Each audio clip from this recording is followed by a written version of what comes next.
Junior Radio. Cutting edges on your stereo, yeah. Mutabaruka leads the way, so just you let the station play, yeah. Say your teaching's got to hold on me, yeah. Well, this is Kimani and you're listening to, Mutabaruka. IRFM, Cutting Edge. Whoa!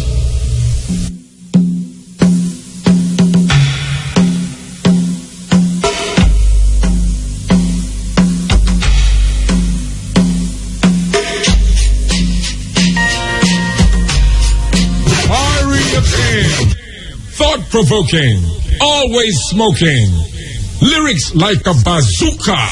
You are listening to Mutabaruka.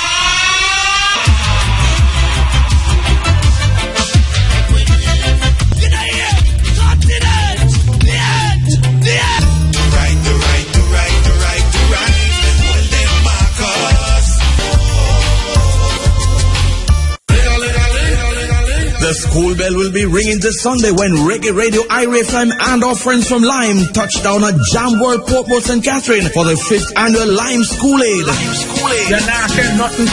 Team I will be on the ground for all the excitement and entertainment as we kickstart back to school with Lime. If you can't arrive, listen live from midday with me, Robert Williams, and the IRI team as we bring all the buzz from Jam World Portmore with Lime helping everyone get back to school in style. That's the IRFM team live from Jam World for Lime School Aid this Sunday on the 107 from 12 noon. Brought to you by Lime. Value every moment. Cutting Edge with Mutabaruka. We are listening to our amends. You know here. Cutting Edge. The edge. The edge.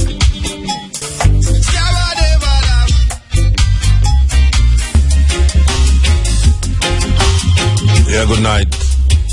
This is the Cutting Edge on IRFM. You have been listening to a slew of music livicated to Marcus Garvey and projecting who Marcus Garvey is. You know, so we livicate the whole of this month to Marcus Garvey and August not finish yet, so we not stop with Marcus Garvey, you know. Yes, when everybody stop, we not stop.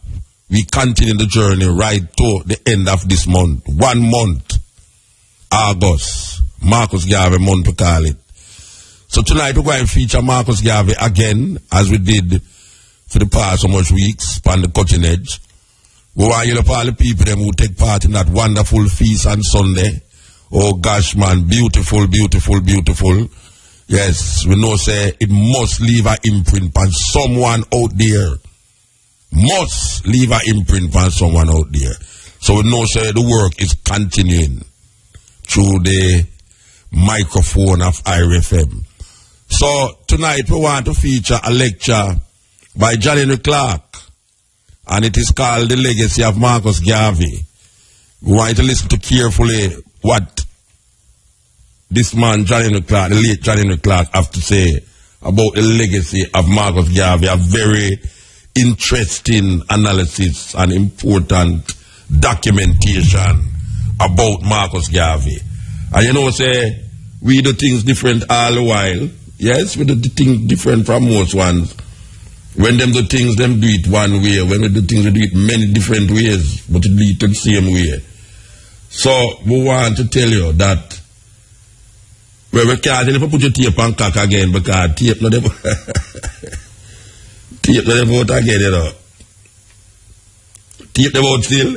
I wonder who have tape out their tape program again. Nobody that tape program again after the tape. Cassette. No, cassette don't know with a CD. Not even CD, you know. We can't even talk about CD again. Computer style. So, yeah, man, we want you to tune in because we are saying the only way we can do it on the radio is do it like how we are doing it. So no, we don't know no way else to do it. You understand? We figure, say, if we have the microphone in our mouth 4 hours to one night, we have to do something to make it elevate and motivate and wake up the conscience and the consciousness of those who is listening. And tonight is no different. Yes, Marcus Garvey. Yeah, man. You listen to Earl 16. Long time brethren from them time there. You know, say, always them are going with, you know. If them did really have Marcus Garvey as a serious part of the whole program of redemption and liberation for African people, Jamaican people, them wouldn't catch over it, so, you know. No, because them keep things, you know. I mean, I say them not keep nothing, you know, but look on where them keep.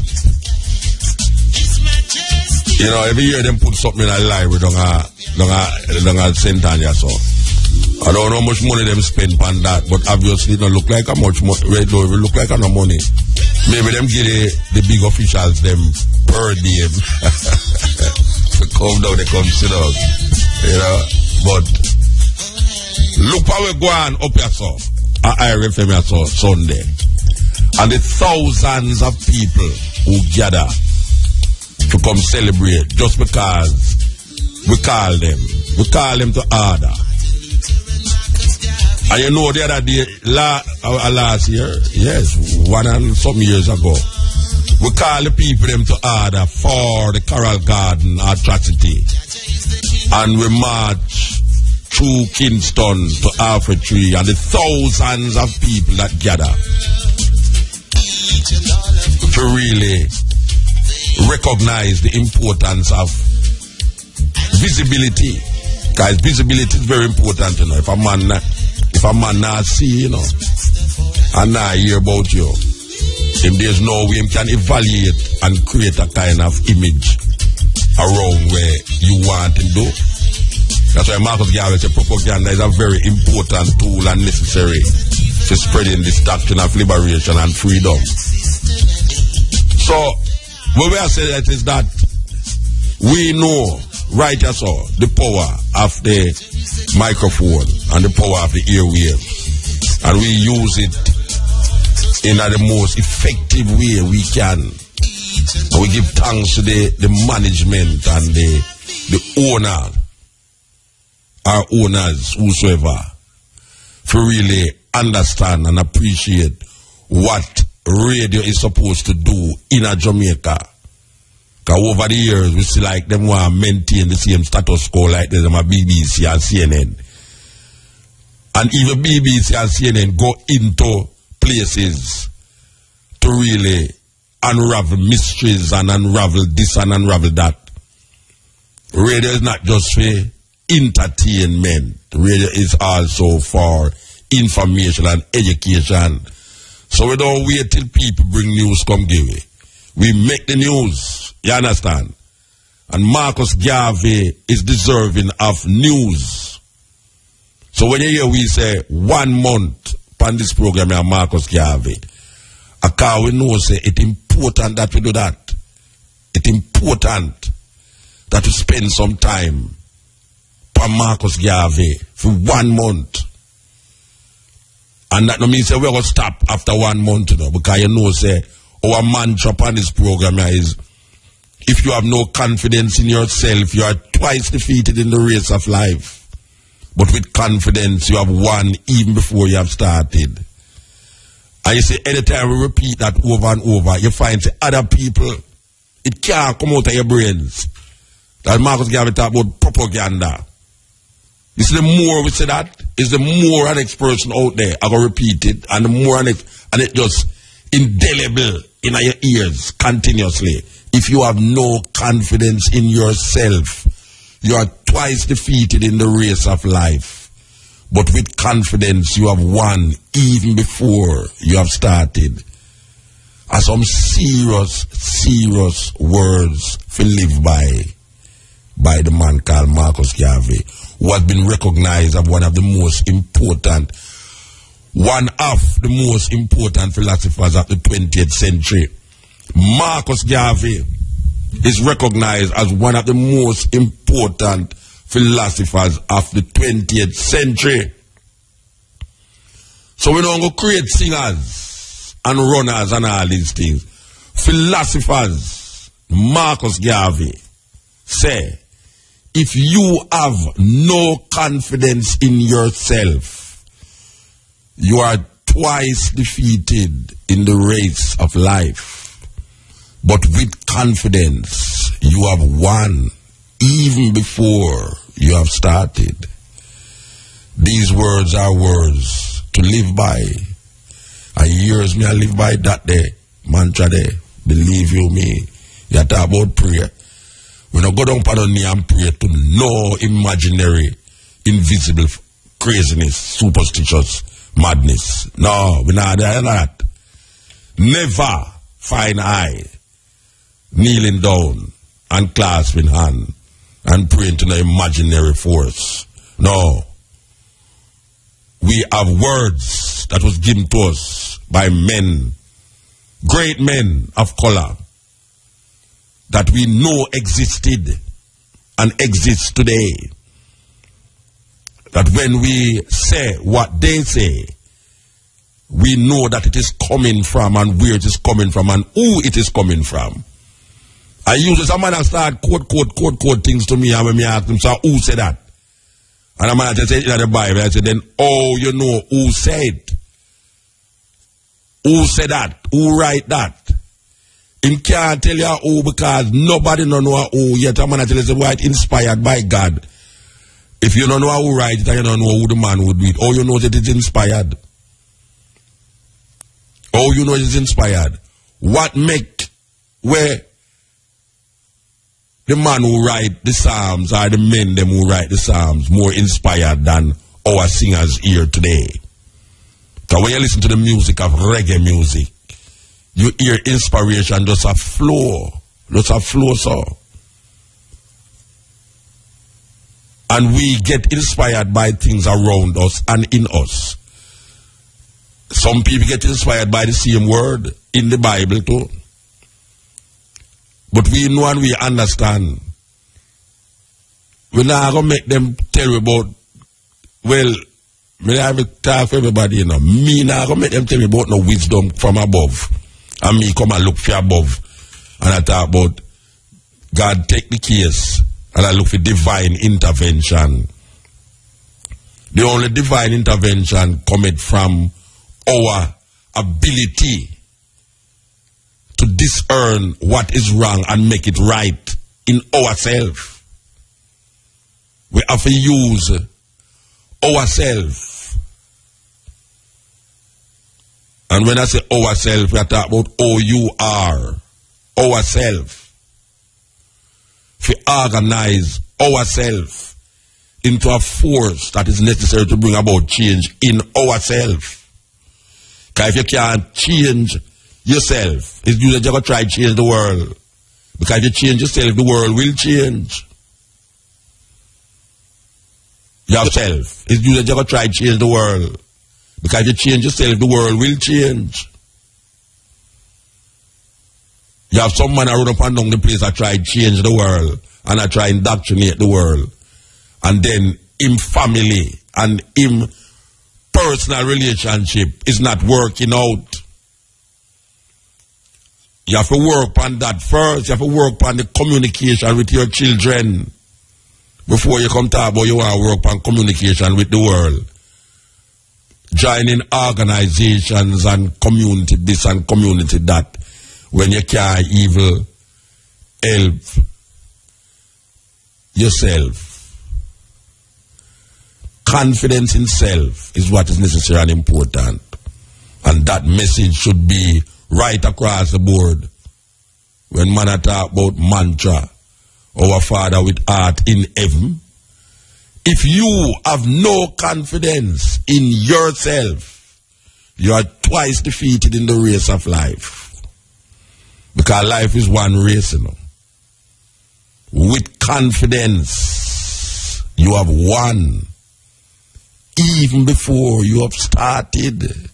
Man, them words there, trust me, man, resonating on my consciousness. No matter where me there, where me go. And we keep repeating it. Because Marcus Garvey tell us that we must repeat these things continuously. Marcus Garvey said that. Don't just say the thing, but that's why sometimes we play a tape over and over. And I say, a man go say, boy, I'm going to hear that tape already, but guess what? You see when they hear that tape already, you have 500 men out there who never hear it yet. And look how long ago me did play it. When we play it, I saw a man call me all miggle man in. I tell me, say, Muta, you see that tape the way you play, boy, I'm like a copyright, you know. And then yet still the man who did hear it already, you know, when him hear it again, you know, him hear something him never did hear before. Marcus Garvey tell you about that. Propaganda. That is how them catch you. And we know the power of that. That is why a man take out advertisement on radio and him not just play it one time, say want 5 different spots. And him want to spot them when know people are listening. That's why when you look at the television, you watch all that, you say sponsored by. And you see the advertisement will go right over and over and over and over. And then when you look all over there, so you see the sign mark over there, and the sign over there. So it's propaganda that. And propaganda seep in your conscience and your consciousness. Sometimes you go in a supermarket and believe that you are choose. It's not you are choose. It's the advertisement choose for you. And the advertisement is into your consciousness. So a lot of things that we do today, a lot of it is not we of our own free will is doing it. But that will was given to us through propaganda. When we repeat certain things and we don't know this thing. But some people die for things that they don't know about. It's propaganda cause that. And Marcus Garvey recognized the power of propaganda. And we must use propaganda. The politicians, them use it every day. In them lying lips and tongues. The person use propaganda in them lying lips and tongues. Promise you good living when you die. And none of them never dead yet to come tell you how that go. And the politician promise you good living when you're alive. And no care how long you live, the same politician just go on and tell you lies. So, and sometimes your living condition will get worse. So we are saying, Marcus Garvey, right through and through, the little man from St. Anne, the philosophy and opinions of Marcus Garvey, more relevant today than that book where them call the Holy Bible. We have said that non-apologetically. Non-apologetically, because if we would read the philosophy and opinions like how most Jamaicans think they are reading the Bible, we would have more confidence in ourselves. We wouldn't see anything in it to tell us that we were born in sin and shaped in iniquity. What a piece of audacity. We were born in sin and shaped in iniquity. We would never see nothing like that in the philosophy and opinions of Marcus Garvey. Because when I read the philosophy and opinions of Marcus Garvey, it uplifts a race of people that is domiciled on these farmer slave plantation islands. And it is lifting us up. Him say, up, you mighty race. You can accomplish what you will. You know when somebody will something, what that mean? It's like magic. Up, you mighty race. Marcus Garvey claimed that. You mighty race. You think Bible tell you that? Up, you mighty race. It tell you about Israel, chosen people of Israel. You have to get in line with Israel to be chosen of God. Because one guy over there so I tell you, say, you must cut out the tip of your penis, circumcise. And the next guy over there so I say, circumcision is not one of flesh, but circumcision is one of heart. There is neither male nor female in the sight of the Lord. And them tell you about. Marcus Garvey say, black man, on a kneel down and pray too much, get up. Right down a word, take time make that statement there. Marcus Garvey said that. Marcus Garvey said, black man, go up on his knees and pray too much. He must rise up. So him say, up, you mighty race. Accomplish what you will. Them should have the philosophy and opinions in the church, them. Them should have put the philosophy and opinions in the church. Yes. Because Marcus Garvey was a humanitarian who understand the humanity of all man. But when him look on the world, him say, but look on this door, how come black people that the lowest elm? Who these people who gave the world science, who gave the world all these philosophies and all these things, how we reach this all? Him say, up you might race, you can accomplish what you will. Now, black people, are our turn. We can't make Marcus Garvey just a gosso and a gosso. And I know 1 year thing, you know. Every year we come do what we are there, so like what we do Sunday, you know. And I know 1 year thing, you know. It's a natural progression of the human species to find freedom and liberation. And there are black print that is laid down by our ancestors. And one of our ancestors is Marcus Mosiah Garvey. Marcus Mosiah Garvey say, look here man, race first. And race first don't mean say you're against other races. But if you see your brother and a stranger are drowned, you go and go throw the rope to your brother first. That is instinct. Human instinct. If Jamaica and Trinidad are play football match, instinctively you're going to cheer for Jamaica. That is a human instinct. It don't mean say you don't like Trinidadian. It just means say you are instinctively saying nationalism to you is most important. So whether the team can play good or not, you're cheering for them and then them lose, you curse them. It just so it go. So when Marcus Garvey say race first, he must say black people, look out for yourself first before you can save the world. Because everybody else look out for themselves. Marcus Garvey say, a people without a knowledge of them history is like a tree without root. Black people walk up and down and don't even know I came about nothing more than say, in the beginning God created the heaven and the earth. And darkness was upon the face of the deep, and God said, let there be light, and there was light. And on the sixth day, make a man out of clay. And when I want to turn that clay there in a diamond, just like how them claims that them put tan upon our head, Rastaman head. And now that tan has become a crown. And we don't give up over the years. And with all the cussing and the mocking and the jeering, with all we talking about Marcus Garvey, Emperor Haile Selassie the First. And we still there, I carry the load for black people. In all the mocking and the scorning. We continue the journey and the process.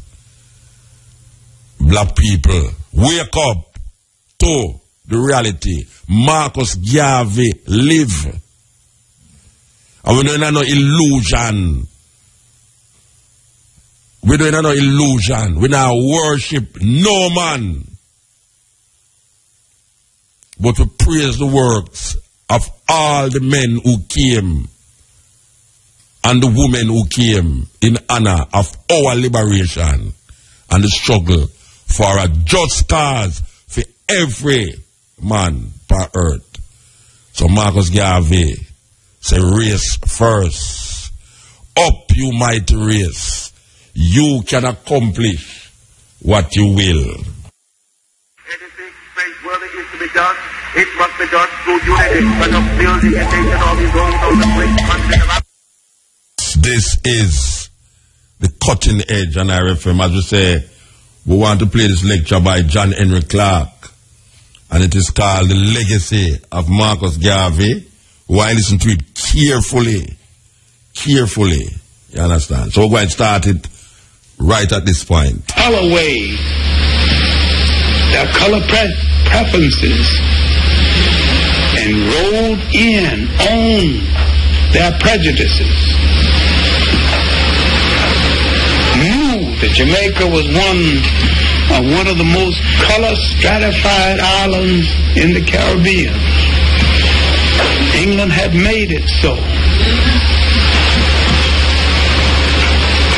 All of this has to do with something. If Marcus Garvey were alive today and ran for election in Jamaica, he would lose. If Marcus Garvey were alive today and ran for election in Bedford-Stuyvesant, he would win.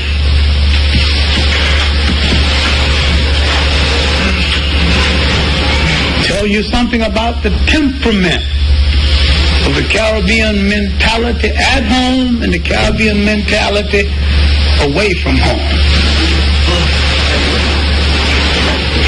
A few years ago, Caribbean scholar Keith Henrik wrote an article for me when I was editor of Freedom Ways called Tigers Abroad and Meek Moses at Home. I wouldn't publish it. I said it's a good article and it's absolutely honest. But if I publish it, somebody will have my head. But it's honest, it's true. So why don't you publish it? See, it reveals something that none of us are ready to face. And this summer, last summer, in Barbados, on an intellectual tour, I delivered a lecture called The Caribbean Mind Away from Home, dealing with the fact that the finest minds that the Caribbeans ever produced never could function in the Caribbean. Marcus Garvey, and that the best minds who attempted to function in the Caribbean were killed in the Caribbean. The last example was the great Walter Rodney, killed in the Caribbean.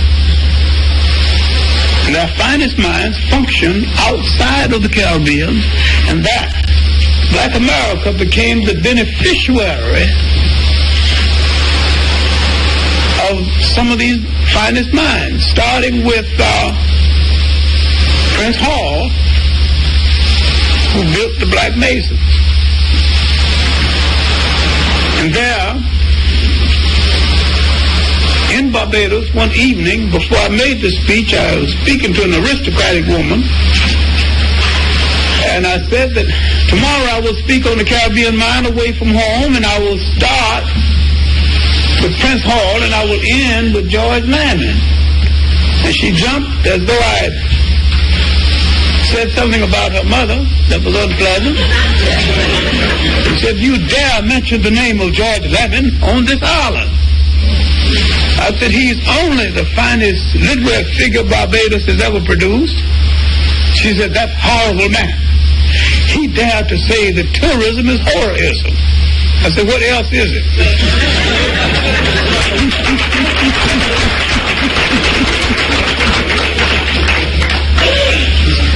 I said, "George Lamon is such a great writer. I was reading one of his novels, and he was describing rain. And he was describing it so graphically. When I finished reading the novel, started outside, I went upstairs and looked for a raincoat and quite forgot that the sun was shining.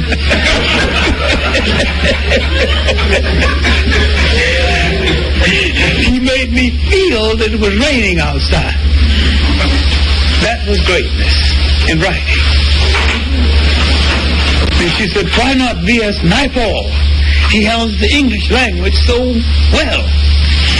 V.S. Naipaul is an East Indian who hates East Indians, West Indians, English, hates Indians, hates his own people, everybody else's people. Don't love nothing and nobody. But he handles the English language quite well. There is no humanity in anything he ever wrote. All right, now, let's start the lecture.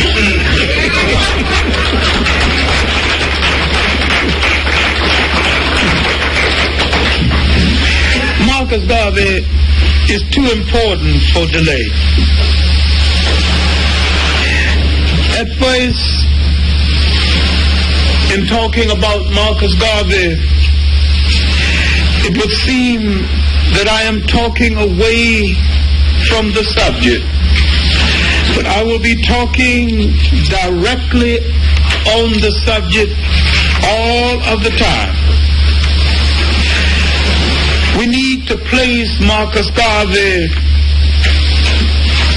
in proper focus. And to do this, we need to place the Caribbean people in proper focus. Therefore, we need to look at their here-ness and their now-ness. Since the election of Edward Seaga in Jamaica and the invasion of Grenada, there has been a major change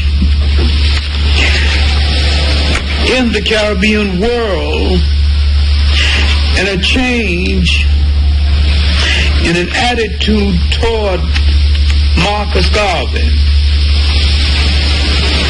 And one wonders if this change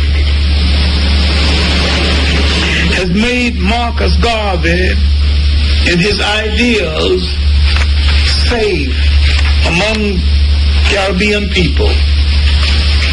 One wonders if Marcus Garvey would be physically safe if he was alive today. He called for the unity and the redemption of the African world. We were not ready to listen then. There's wonder whether we are ready to listen now. He was not only ahead of his time, he was ahead of this time. There's an indication that the Caribbean people, in participation in the forthcoming Statue of Liberty 100th anniversary, might be missing the point. There is something at the present Schomburg collection called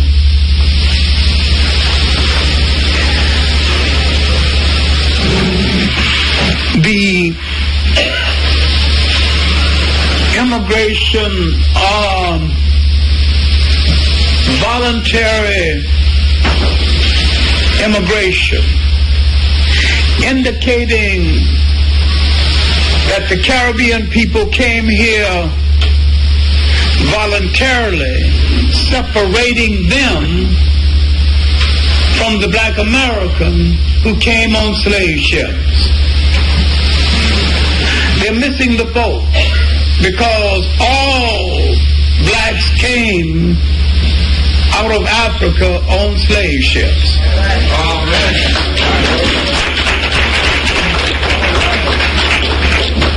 The slave ship stopped in the Caribbean and dropped those off and continued to the United States and dropped some off.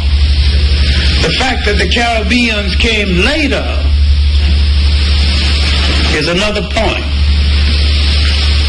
And except for someone pointing a finger and said, I'll take that one instead of that one, any Caribbean could be a black American and any black American could be a Caribbean. So no one need celebrate and no one need to boast. All of us are victims of the same historical experience with variations.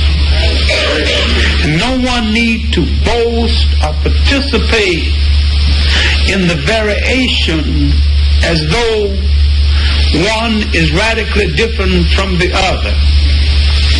The supreme test is this: can you pass the taxicab test?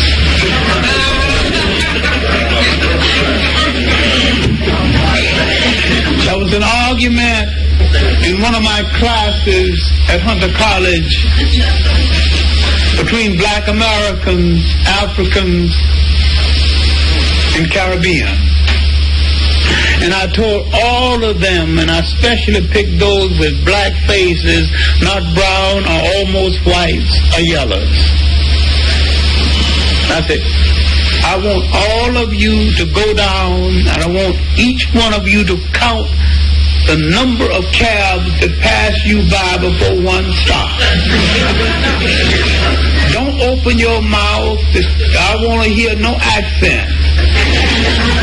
Just stand there and tell me how many cabs pass before one picks you up. 21 cabs on an average before anyone picked up any one of them. The Caribbean, the African, and the Afro-American. And when they came up, I said, I don't want to hear no damn argument about who came from what island, who came from Georgia, or who came from what part of Africa. You are all African people, and that damn bigoted cab driver is a better Pan-Africanist than all three of you.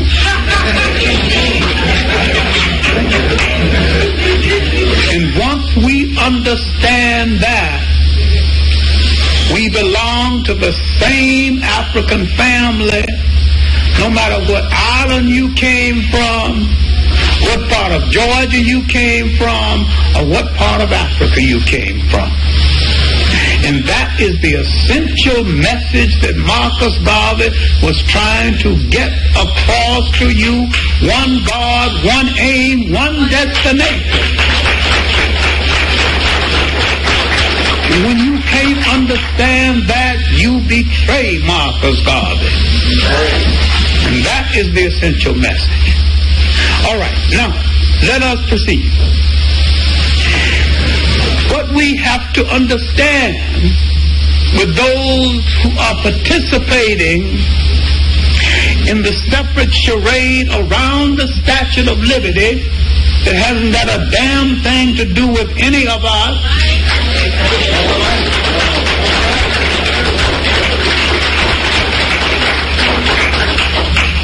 that a decade after the arrival of the Statue of Liberty was a decade of anti-liberty all over the world for African people everywhere. Let's take 1886 and let's take the decade after 1886 and look at it all over the world and see what that decade means in relationship. In Africa, 1886 was the end of the long colonial wars and the politics of exile. The Asante Wars was coming to a close. 1886, the British burned down or tried to burn down the city of Kumasi. 1885, they exiled the King Prempeh. Not only exiled him, but made him submit and forced him literally to kiss the shoes of the British governor along with his mother. Humiliated one of the most illustrious kings in all Africa. Around the other end of Africa, they had broken the last of the great Zulu kings of Africa were being exiled. In East Africa, the Uganda kings were being betrayed by the Catholic Church and the British Church and the Arabs. Something else we haven't been able to do. So, all right, in West Africa, Soumaré Touré, Sékou Touré's grandfather, was fighting his wars to stop the advancement of the French. In North Africa, the Rift Wars to stop the French in North Africa was still being fought. Further down the Guinea coast, Ousmane de Torador was fighting the French in the Muslim wars. In the Sudan, the second Mahdi, Khalifa Abdul Hayya, was at war with the British. All right, the British were fighting to retake the Sudan. And this fight to retake the Sudan was after the death of the Mahdi, and this war was reported by a young British reporter named Winston Churchill in a remarkable book called The River War. When a British butcherer, Kitchener, went in to allegedly defend England's honor and killed 50,000 Sudanese in one evening, and Churchill boasts of this in the book. We killed 50,000 of the beggars in one evening. Africans were being killed all over the world. 1884, a degenerate Belgian king, Leopold, called a meeting, and all the thieves who had not had enough muscle, who had not taken part of Africa, began to cut up the rest of Africa, and therefore they got the Congo. The French got more of equatorial Africa. The Germans got 4 pieces. Southwest Africa, now called Namibia, Tanzania, the parts of the Cameroons, and Togo. So after the arrival of the Statue of Liberty was an anti-liberty campaign against African people all over the world. Okay? Here in the United States, what is happening? Booker T. Washington, the betrayal of the Reconstruction, and the part of the liberty that we had won was going. And blacks who had won the right to serve in Congress were physically being driven out of public office. And near the end of the century, 1895, Booker T. Washington made his famous Atlanta speech. This speech was interpreted as though he endorsed Jim Crow. A rash of Jim Crow laws came into being 1895, and most of the Jim Crow laws came into being between 1895 and 1900. 1906, beginning of vast race riots, the Atlanta race riots, the riots against black soldiers in Brownsville, Texas, the famous Brownsville raid. Organizations coming to be, all right, the NACP, born 1909. You just count those 10 years after the arrival of the Statue of Liberty, all over the world, we were catching hell. So what kind of liberty did it mean to black people? Any place. In the Caribbean fight for constitutional government fell on deaf ears. in the reform that the British promised was not delivered, to the point that British governors of Caribbean islands had the right to even take their gambling debts out of the treasury of the islands, and did. Now, what in hell are you participating in the celebration for? What does the Statue of Liberty mean to you?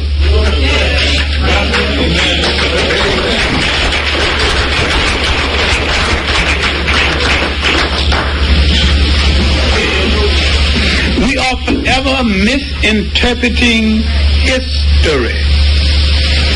All right. Marcus Garvey was growing up in Jamaica, dreaming and hoping and seeing things much clearer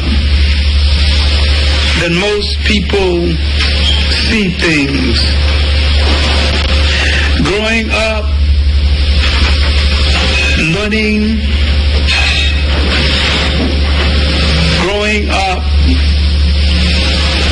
looking out at sea, dreaming of ships, learning his craft, shaping his destiny.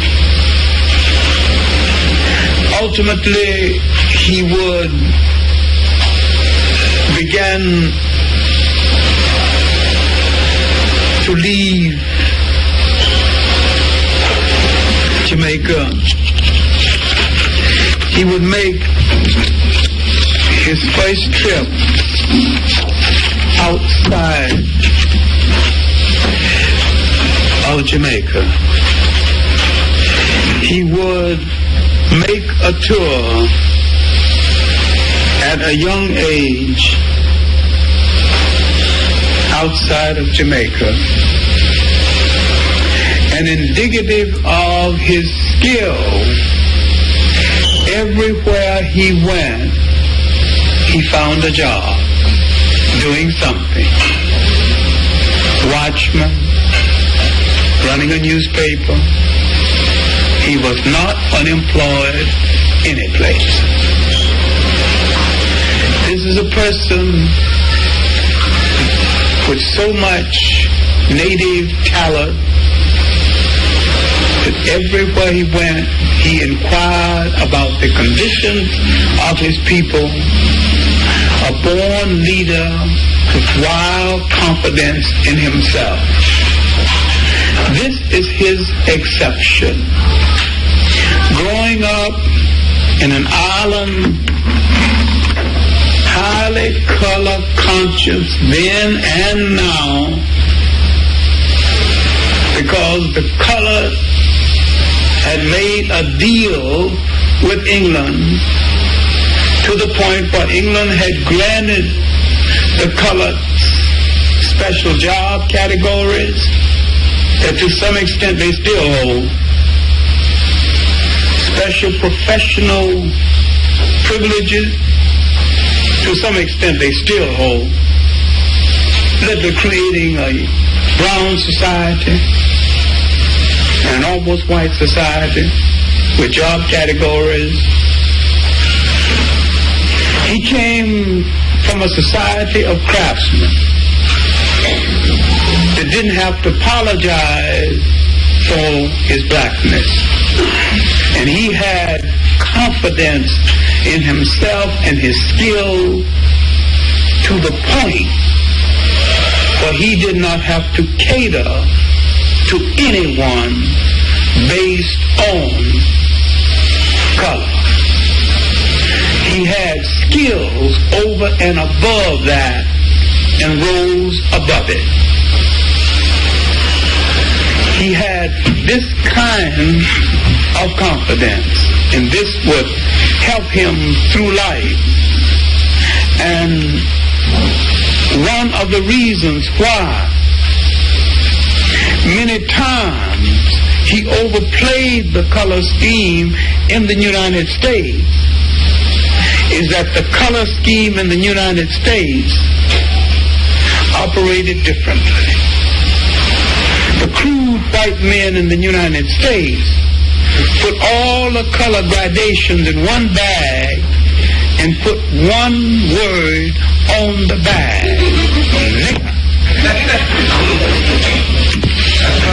No separate category, no separate neighborhood, no separate job classification. If you were poor,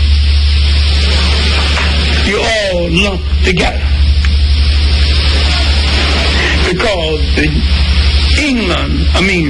Europe dumped its human garbage can into the New World. America got the worst of the garbage can.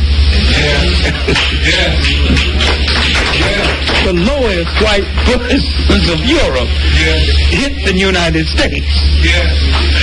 And this is something most people don't take into consideration, that the black American got the worst white people on the face of the earth.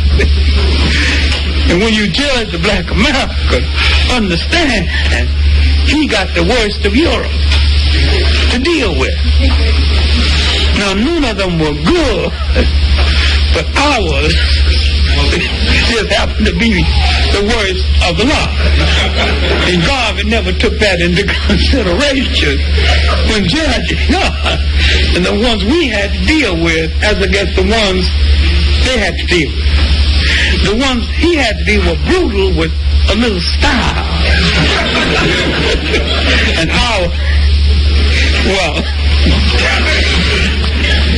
now, in addition to misunderstanding the color scheme, he seemed to misunderstand the other social scheme of the whole matter. But no.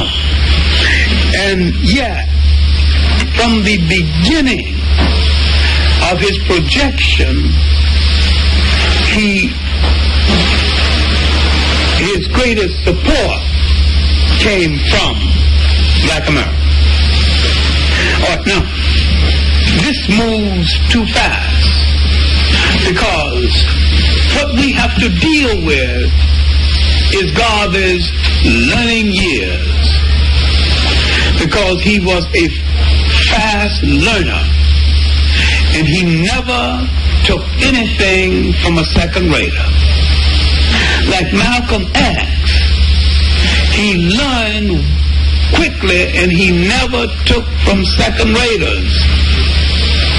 Now, going back to England, we have to deal with Garvey's departure from England, Garvey's attempt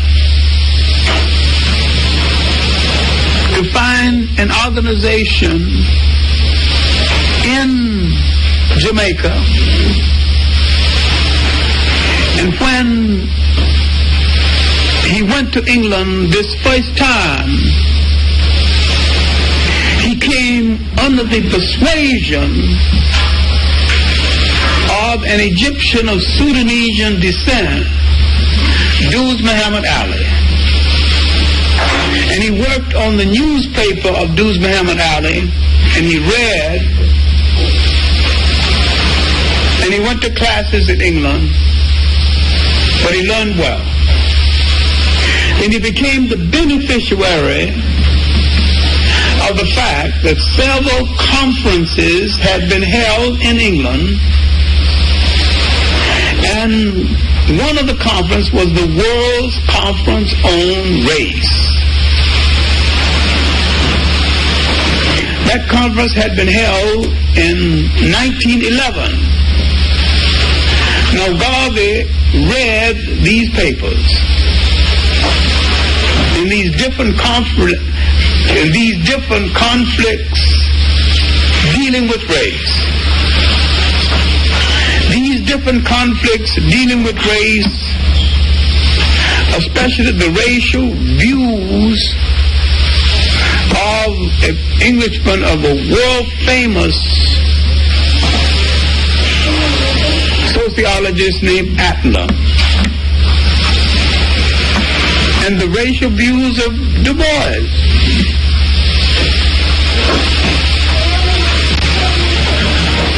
Now, these men had come from all over the world.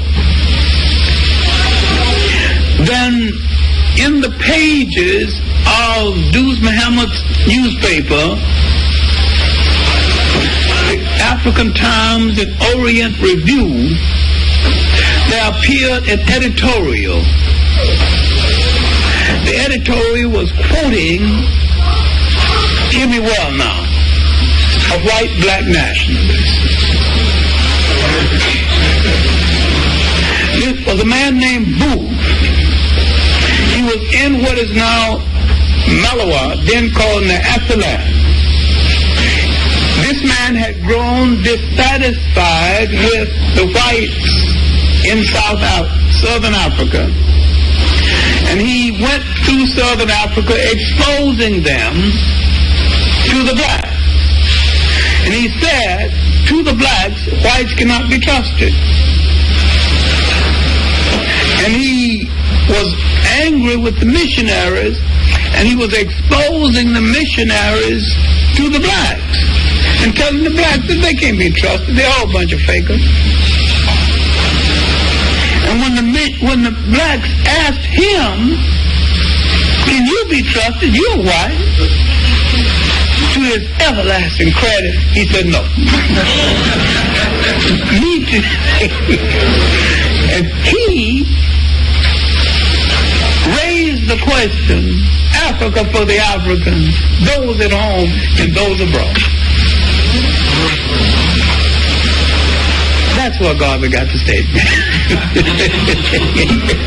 From the editorial about Booth and Duz Muhammad's paper, the African Times, Orient Review.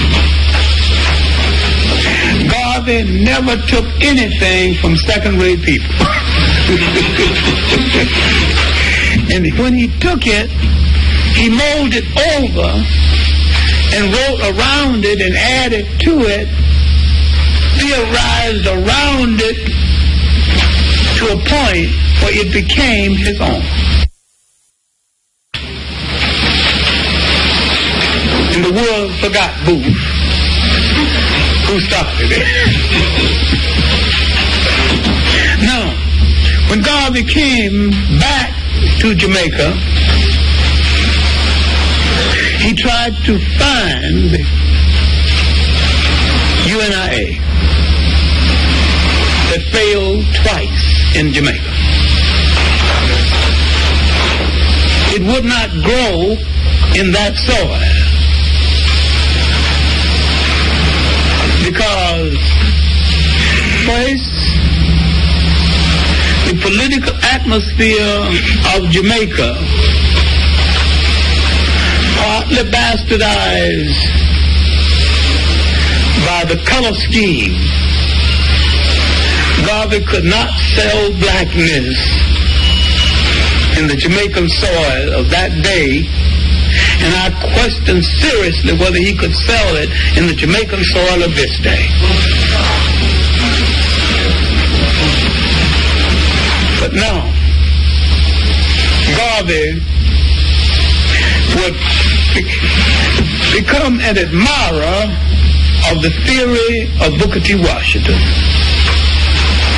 And he would correspond with Washington with the hope of coming to the U.S. to develop the funds to build a school like Tuskegee in Jamaica. He did not find the means in 1915, and when he came to the U.S. in 1916, Booker T. Washington was dead. When he contacted the people at Tuskegee, he could not get along or communicate too well with Major Moulton and the people Booker T. Washington left behind. So he came back to New York and began to put an organization together. And what we have to do is to look at Marcus Garvey in this way. But you will not understand Marcus Garvey in the failure, in his failure in Jamaica, without understanding the Caribbean antecedents of Marcus Garvey. To understand the Caribbean antecedents of Marcus Garvey, his failure in Jamaica and his failure in the Caribbean in general seems without logic. Because the Caribbean has a fighting heritage,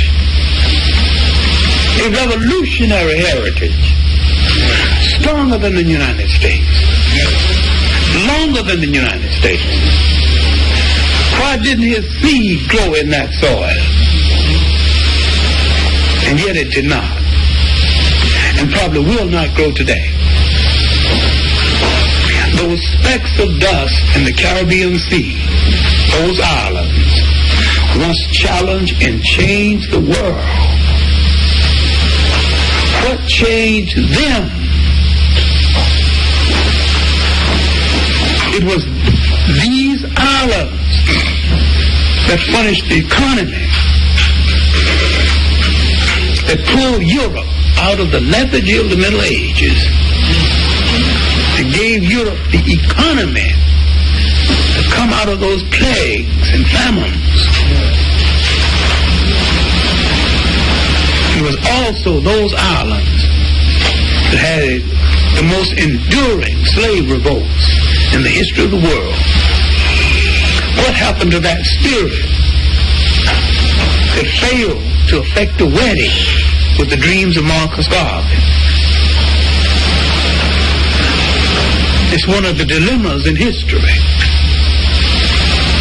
Why did it grow on this soil and not that soil?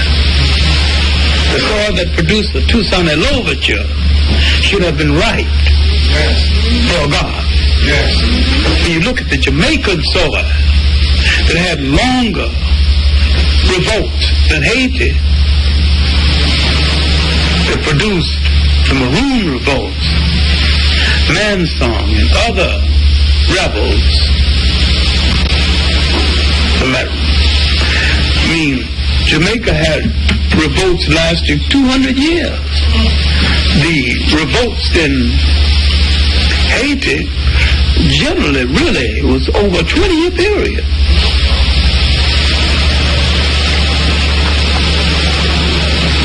And that's the success of the Haitian revolt, the fact that it was almost a parley, like and step by step over 20 years. But Haiti had a damn fool Napoleon to deal with, and but the British could release soldiers to stop the Jamaican revolt. And Napoleon was so tied up with so many other things, by the time he could release soldiers, it was too late. And Haiti was the beneficiary of a fortunate circumstance in history. Jamaica was not. You have to study the entire spectrum to understand that. See that, but to understand, you have to study Marcus Garvey's antecedents in the Caribbean. Now you have to look at his antecedents in the United States in order to understand why the seeds of his ideas grew here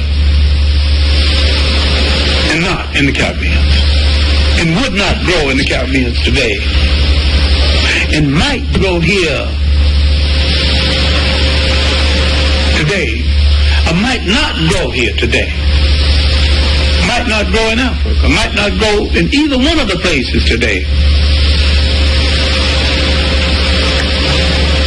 Because Because Nkrumah preached them and preached them well.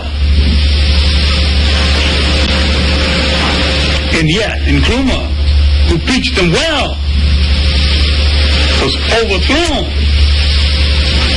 by anti-Garveyistic forces. This has to be taken into consideration. We have to understand the counter forces. This has to be taken into consideration. We have to understand the counter forces within the African world. Now let's look at the antecedents of Marcus Garvey in the United States. Yeah, this is the Culture Edge on IRFM. As we say, we're giving the whole month of the Culture Edge to Marcus Garvey. And this is just the continuation and the legacy of Marcus Garvey, a lecture by John Henrik Clarke. REFM, thought-provoking, always smoking, lyrics like a bazooka. You are listening to Mutabaruka. Let's look at the ideas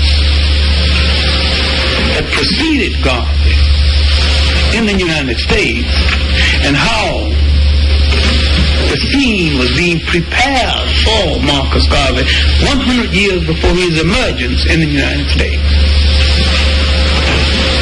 Let's look at the first half of the 19th century. The slave rebel, the black free man, and let's look at the beneficiary in the United States of the Caribbean thinkers who did not function in the Caribbeans and might not have been able to function in the Caribbean. Look at Prince Hall from Jamaica, from Barbados, who came here, found the Masons. Why didn't he find the Masons in Barbados, where he came from? Look at Peter Ogden from Antigua. Came here and found the Odd Fellows.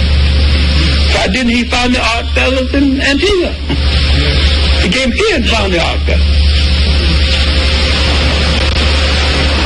Look at Robert Campbell,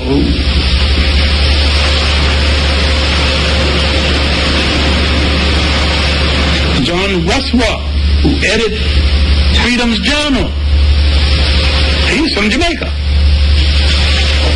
He edited no paper in Jamaica. He edited one here. Robert Campbell went with Delaney to search for a place for the settlement, Abakuta in Nigeria.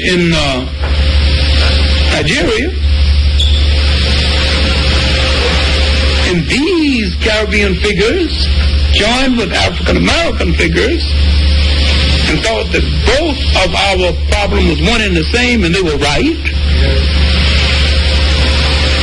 Now look at the Caribbeans who left the Caribbeans, joined with black Americans as a union to pave the way for a back to Africa movement almost 100 years before the arrival of Marcus Garvey. Look at the Caribbean figures come here to build an antecedent to Marcus Garvey 100 years before Marcus Garvey got here. Left out of history. And some of them, the first half of the 19th century. Now let's look at the second half of the 19th century. Some of them still functioning. Then we'll look at the Pap Singleton movement, the second half. Looking for internal settlement in the United States. Then the external settlement, the Chief Sam movement. This is a Ghanaian named Chief Sam, who said some boats would come to pick us up. Many blacks sold all of their furniture and everything and gathered at Galveston, Texas and other spots waiting for Sam's boats to come and take them back to Africa, and Sam's boats never showed up, of course, but it wasn't his fault. The people welched on and the boats never got there. But the Chief Sam's movement was a big movement. This was a Back to Africa movement. And Bishop Turner's movement. All of these were movements that appeared generations before Marcus Garvey. Now, after the end of the century, the riots early in the century, Marcus Garvey arrived in the country during and soon after the World War I. He made his first national tour, 1917, during the riots. 1919, the Red Summer, riots in Chicago, the famous and tragic riots in St. Louis. Now Marcus Garvey's message is getting across. He goes to Chicago and tells blacks that they don't want you here. Not only let's get out of here and go back to Africa, our home, let's get our own boats and sail back on our own steam. Blacks in the Caribbean may not have wanted to listen, but we listen to anything now. Yes. Can you understand why we would listen? Yes. This ain't happening in Jamaica. They bring in East St. Louis, they bring bonfires and throwing black children into the fire. Yeah. This is not happening in. We are willing to listen. Because certain things are happening to us that's not happening to any other African people in the world. Newton Baker, Secretary of Treasury, told black soldiers, some of them being lynched in their uniform, that your lot is not going to change by virtue of you fighting in the war. Du Bois has issued a statement called Closed Ranks. Let's close our ranks and help America save the war. Du Bois goes and investigates the condition of the blacks, only to discover that on the battlefield, many blacks wounded are left there to die because Red Cross won't touch a black body. And he want to take the statement back by closed ranks. Closed ranks for what?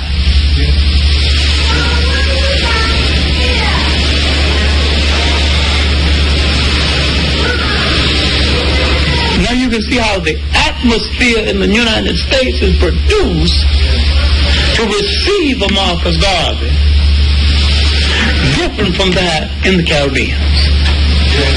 But we are willing to listen by virtue of our condition that is distinctly different from the condition in the Caribbean.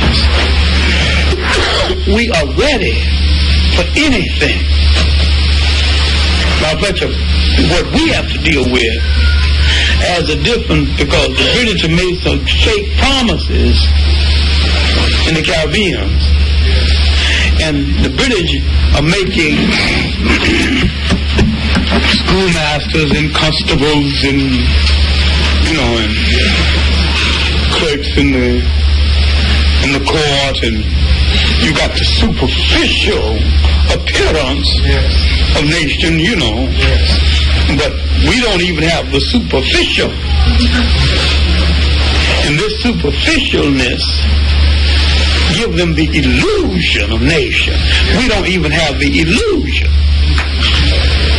So we are willing. Marcus Garvey said, come on, let's get out of the ships and get the hell out of here. We said, all right. Let's go.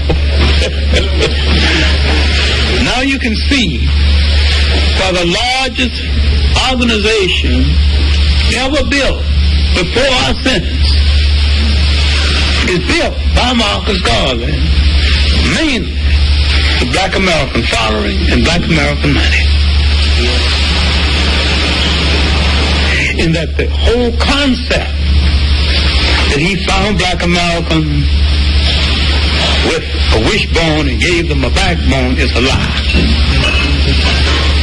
He found them with a condition created by the bigotry and the racism of white America that made them reach out like a drowning man at anything that looked like a rope.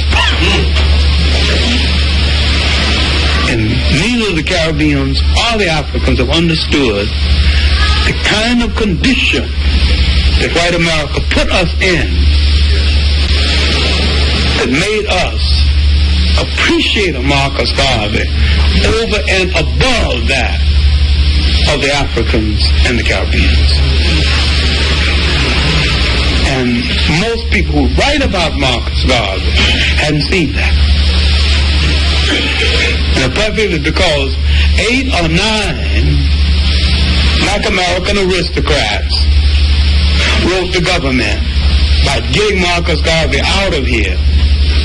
They have interpreted that as meaning all America, all black America, betrayed and wanted Marcus Garvey out. Most black Americans, with any understanding of Marcus Garvey, was for Marcus Garvey. Yes. And still are.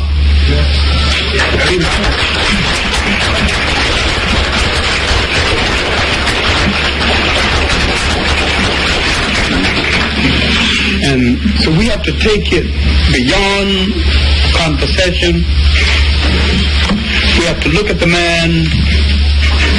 We have to look at that convention of 1920, one of the largest, probably the largest convention of black people ever held anywhere at any time. 30,000 people in old Madison Square Garden, and in turning away 30,000. Power that frightened the government of the United States. And when you go through the files of the FBI, he was the most watched human being by the government of the United States ever. In the files of the United States government, after they censor and take out and cross out those who informed on him, do you know what's left? The government files that are left. You know, if you purchase the files under the Freedom of Information, you know, it's $1,400. The pages that are left, and they crossed out probably 2/3 of them.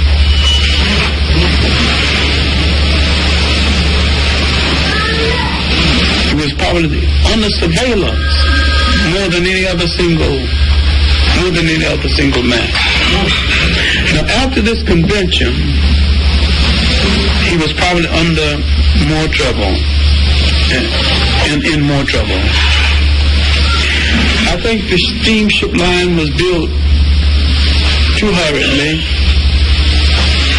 and because he did not examine the ships, most of the ships were poorly bought, and was not examined for seaworthiness. And they gutted ships mostly that formerly been used by bootleggers for running rum back and forth in the Caribbean islands. And he couldn't do that today. I mean, now all ships you have to be certified for seaworthiness.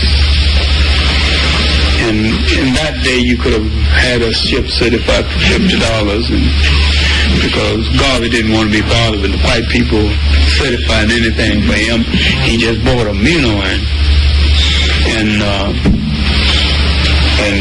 he just bought them and paid the money, and you know. But now a ship have to be certified, and the electronics have to be certified, and whether you like white people or not, a person who with the skills to do that have to do it whether he's white or not, and whether you like it or not. That's the way it's done. Or you don't get the ship. And the person that certifies the ship be responsible if something goes wrong. So therefore, if something goes wrong with electronics, the person that's certified can be sued or lose their job. Well, anyway, some of the sea captains betrayed Marcus Garvey, some of them stole money from Marcus Garvey, and several went into real estate with money stolen from Marcus Garvey. And but Marcus Garvey was an honest human being. He did not live elaborately. He lived in a very simple apartment, and he was not a big liver as a person. And I've talked to both of the wives, and that's a separate thing in itself. And to determine the future of a man is sometimes determined by the wives he chooses to stand beside him, and he chose two good women. And in the final analysis, they didn't particularly like each other, because Amy Ashwood, who started out with him and helped him build the movement, chose Amy Jakes as his secretary, who he finally married Amy Jakes, and that angered Amy Ashwood, who wasn't too happy about losing him. And she called Amy Jakes some names which were kind of unprintable, as almost any woman would when she loses a man she wants. But and doing the research on the book that I did on Marcus Garvey, and I decided that I would not print these things, but some things need to be left out of history. I purposely left it out. What these two women said about each other. I interviewed both of them. I had 36 hours of Amy Jakes on tape.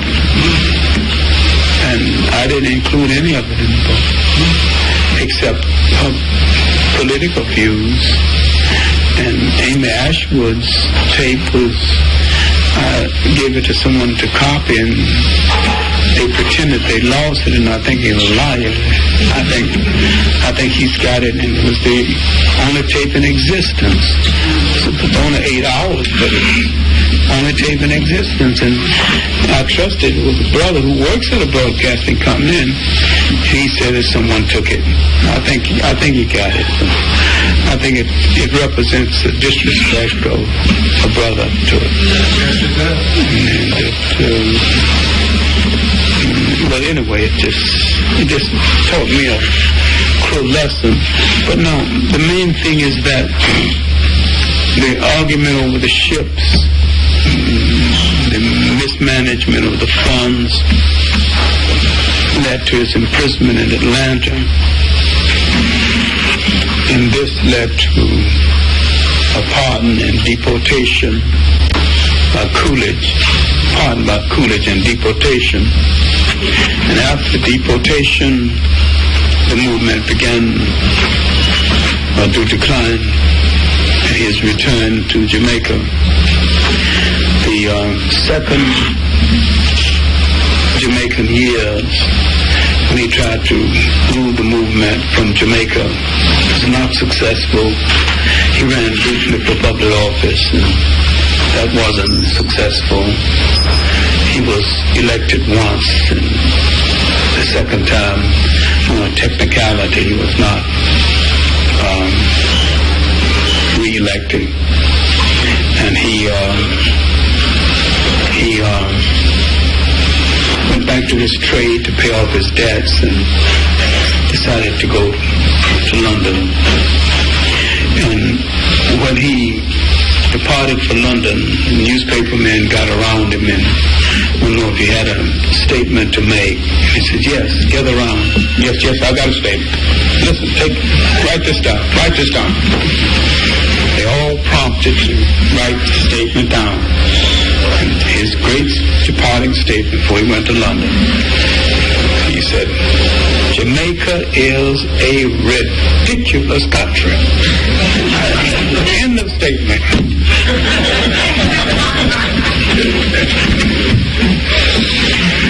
Now, his years in London, the editing of the Black Man magazine, were years of sadness, years when he was highly critical of the Italian-Ethiopian War, critical of Haile Selassie for leaving, years of ill health, and years of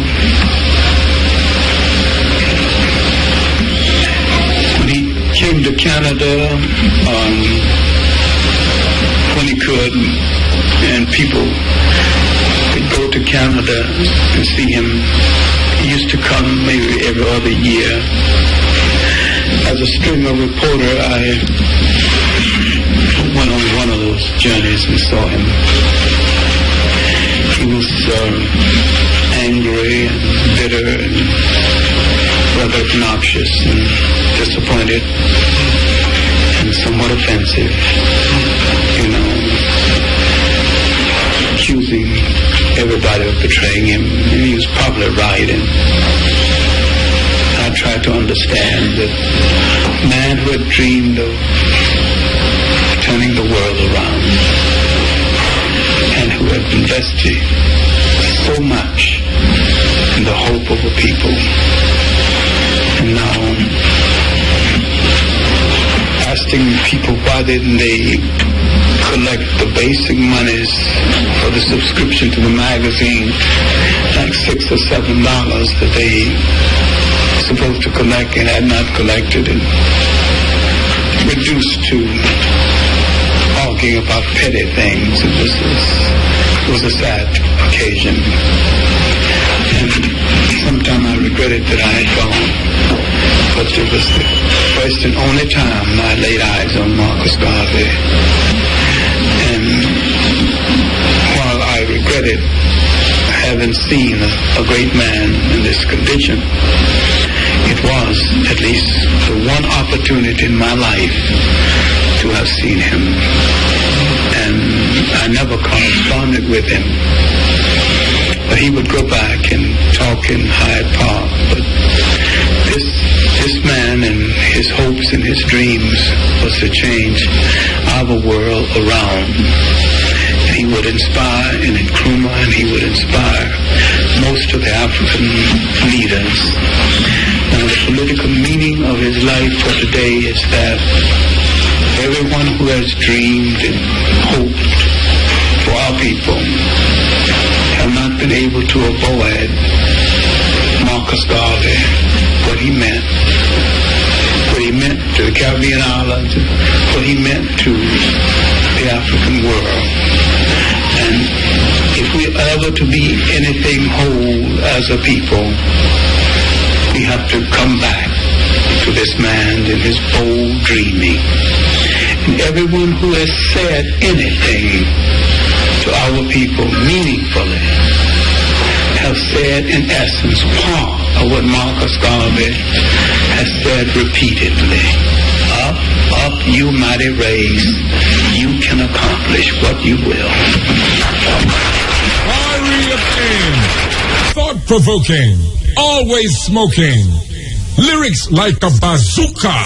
You are listening to Mutabaruka. Well, it is to be done. It must be done through unity.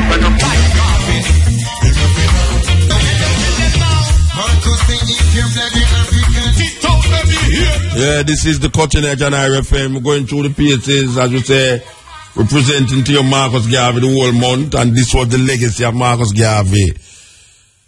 Lecture by John Henrik Clarke. But we want to play something at the beginning of this tape here. We want to play the direct beginning. Listen to this. Jamaica was one of the Depression. The fine Caribbean art.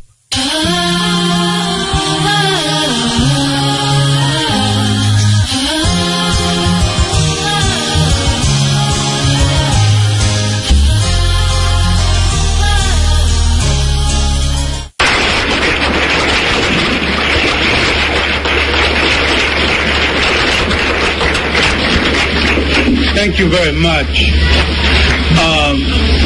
I came to Brooklyn early in the day to make an appraisal of the work of a distinguished artist that I've known for 50 years. He was somewhat despondent because he was a friend of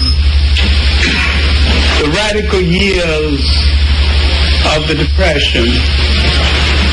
A fine Caribbean artist, and we were together in those Depression years, and we were also hopeful. Under a great teacher, Wilson Huggins, who allegedly jumped off George Washington Bridge out of frustration, and because we loved him, we didn't believe it. We believe it was foul play. That's not the point I'm driving toward. His point to me, because I came over to his artwork, one of our major unrecognized artists, is what was it all about? What did we do it for?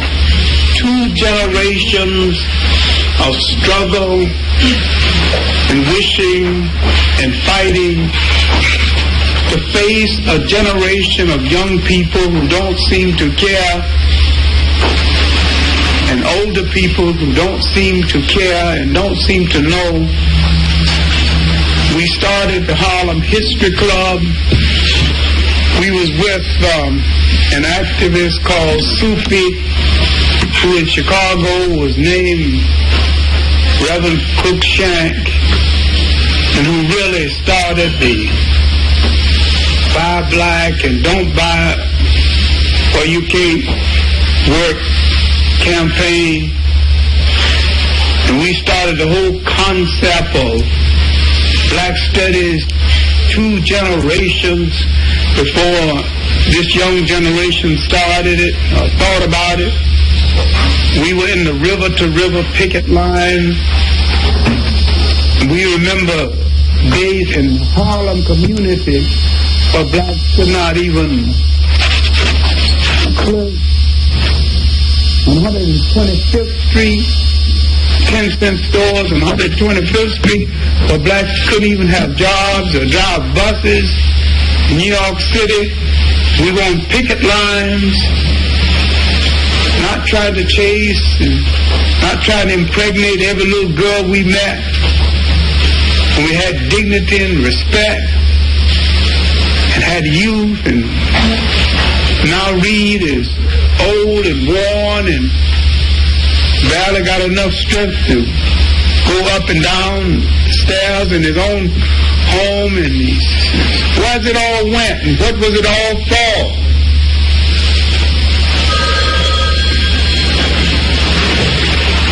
And we're facing a generation who's asking questions about a cop-out generation that's not delivering anything. We never heard of crack, and we didn't know what marijuana looked like or smelled like. This is a dialogue between 2 men 50 years later. He came out of the Caribbean, I came out of the South. Both poor, committed to the salvation of our own people. Both young Garveyites, trying to see what we could do to redeem our own people. Now we're asking, what was it all for? We put it on the line. What kind of work did we do? Scrubbing floors, porters, elevator operators in hotels, taking the insults, surviving however we could. Now 50 years later, we meet.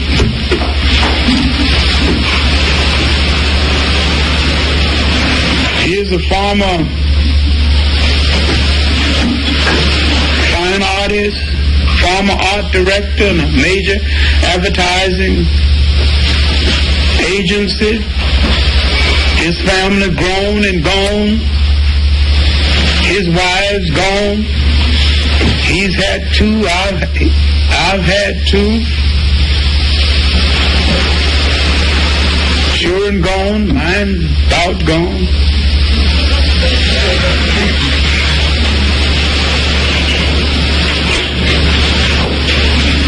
None of his wives thoroughly understood what his life was about, none of mine either.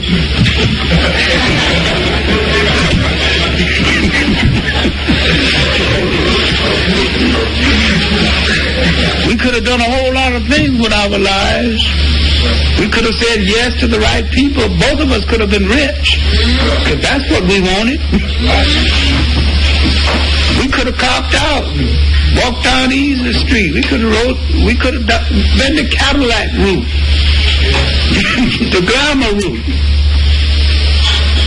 We went down the commitment route, trying to save a people. Amen. All right. Now what's this got to do with the speech? Probably nothing. Really? Probably everything and nothing. 50 years is a long time in the life of two people. When you've known a person 50 years and you meet and start a dialogue, say, what was it all about? What did we two people do with our lives? We were committed to our people. We served well. We served honestly. Neither one of us are rich or poor. And it was the irony of it. Both of us have a brownstone house. About the same type of brownstone house. About the same plumbing problem.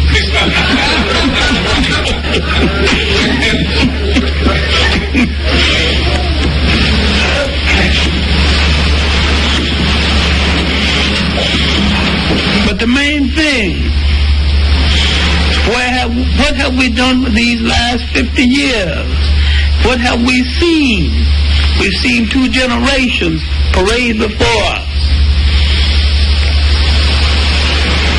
What have they learned? What have they committed to? We started out in the active years, the Italian-Ethiopian War.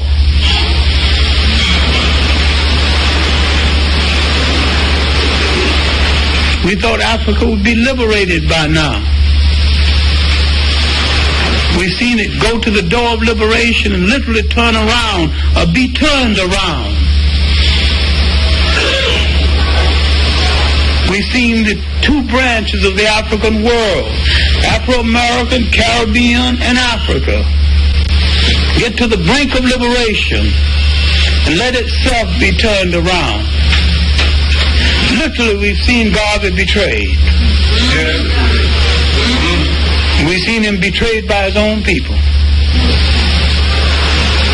We've seen his dream turned around. And tragically, in his own country, of people who will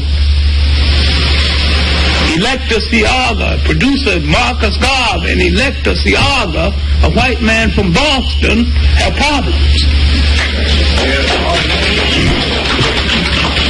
Call him a Lebanese if you want to.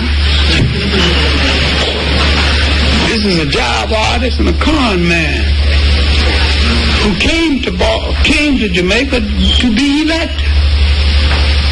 Learn Jamaican folklore, learn Jamaican dialogue, studied Jamaicanese, studied the politics of Jamaica, studied the folklore, the ways of the Jamaican people, jived his way into the politics, and got elected. No black people. The folk ways, the color ways, their color preferences, and rode in on their prejudices, knew that Jamaica was one of the most color-stratified islands in the Caribbean. England had made it so. All of this has to do with something. If Marcus Garvey were alive today and ran for election in Jamaica, he would lose.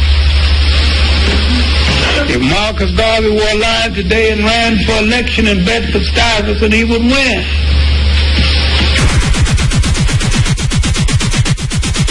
REFM, thought-provoking, always smoking, lyrics like a bazooka. You are listening to Mutabaruka.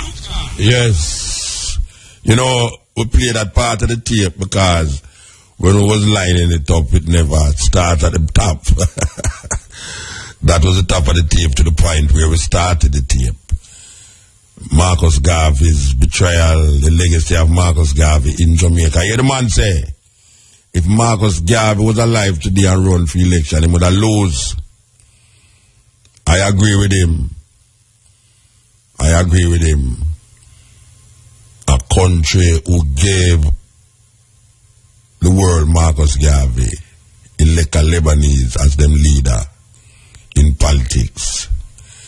Serious thing. Serious thing. Cutting edge.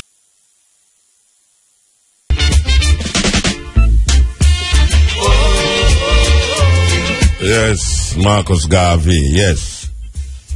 Greetings, Congo. Blessed man. Rastafari.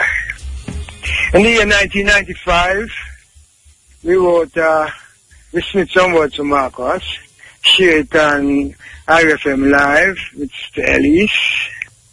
Can we share, we visit the work this year. Can we share the punchline? Yeah, share it, man. Okay. The punchline go like this. Smitten spoken words, the black-hearted way.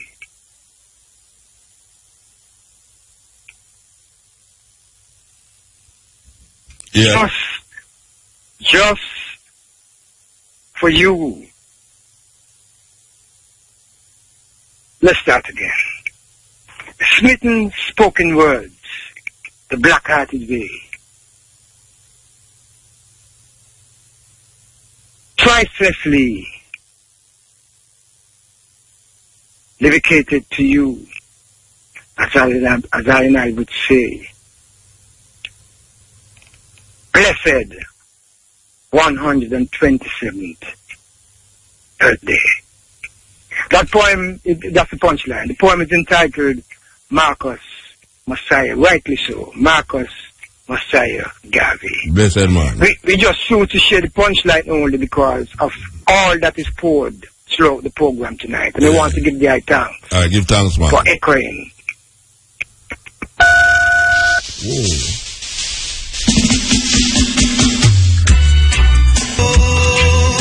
Listen to the man called Ken Booth. This is the cutting edge. Yes, blessed. Yeah. Yeah, man. Yeah, more of here of Cabo. Yes. Yeah, and the man still. Thanks. Yeah, me gonna say, since we celebrate Marcus Garvey's birthday, acknowledge him fully. What we gonna do now? We're gonna continue with the same recipe. We're gonna continue with the same formula. Because you say something, you say, I mean, some people now go like it, some people now go agree, but you have to be said still, you know?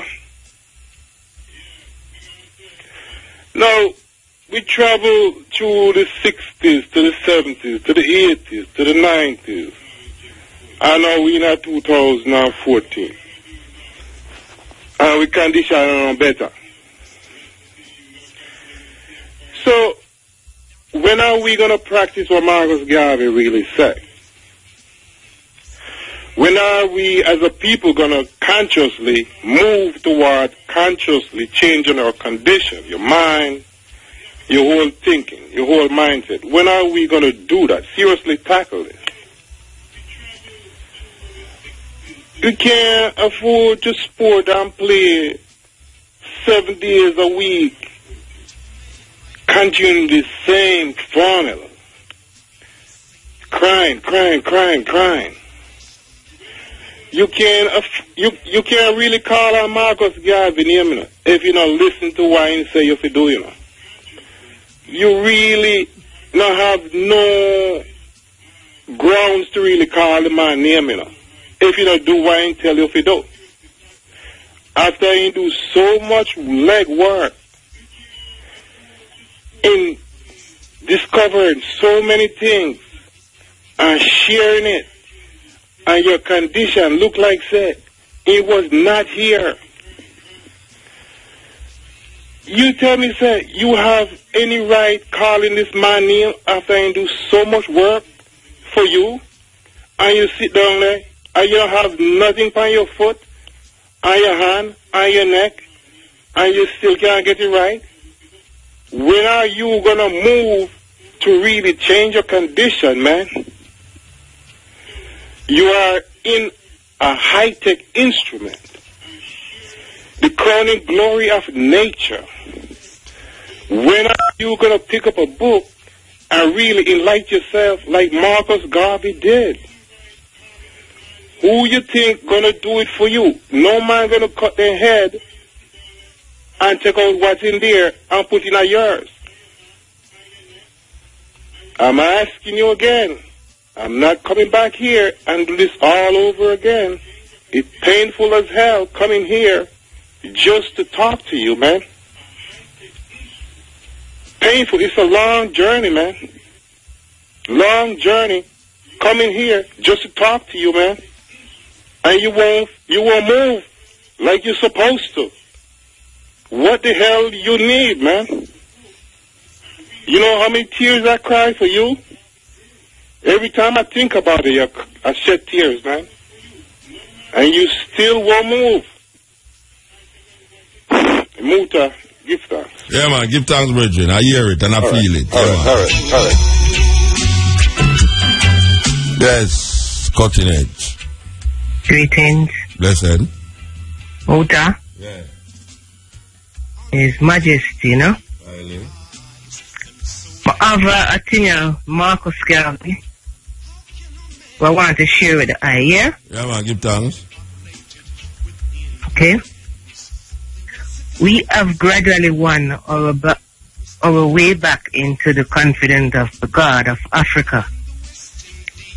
And he shall speak with the voice of thunder that shall shake the pillars of a corrupt and unjust world, and once more restore Ethiopia to her ancient glory. The psalmist prophesied that Prince would come out of Egypt and Ethiopia would stretch forth their hands unto God. We have no doubt that the time is now come. Ethiopia is now really stretching forth her hands.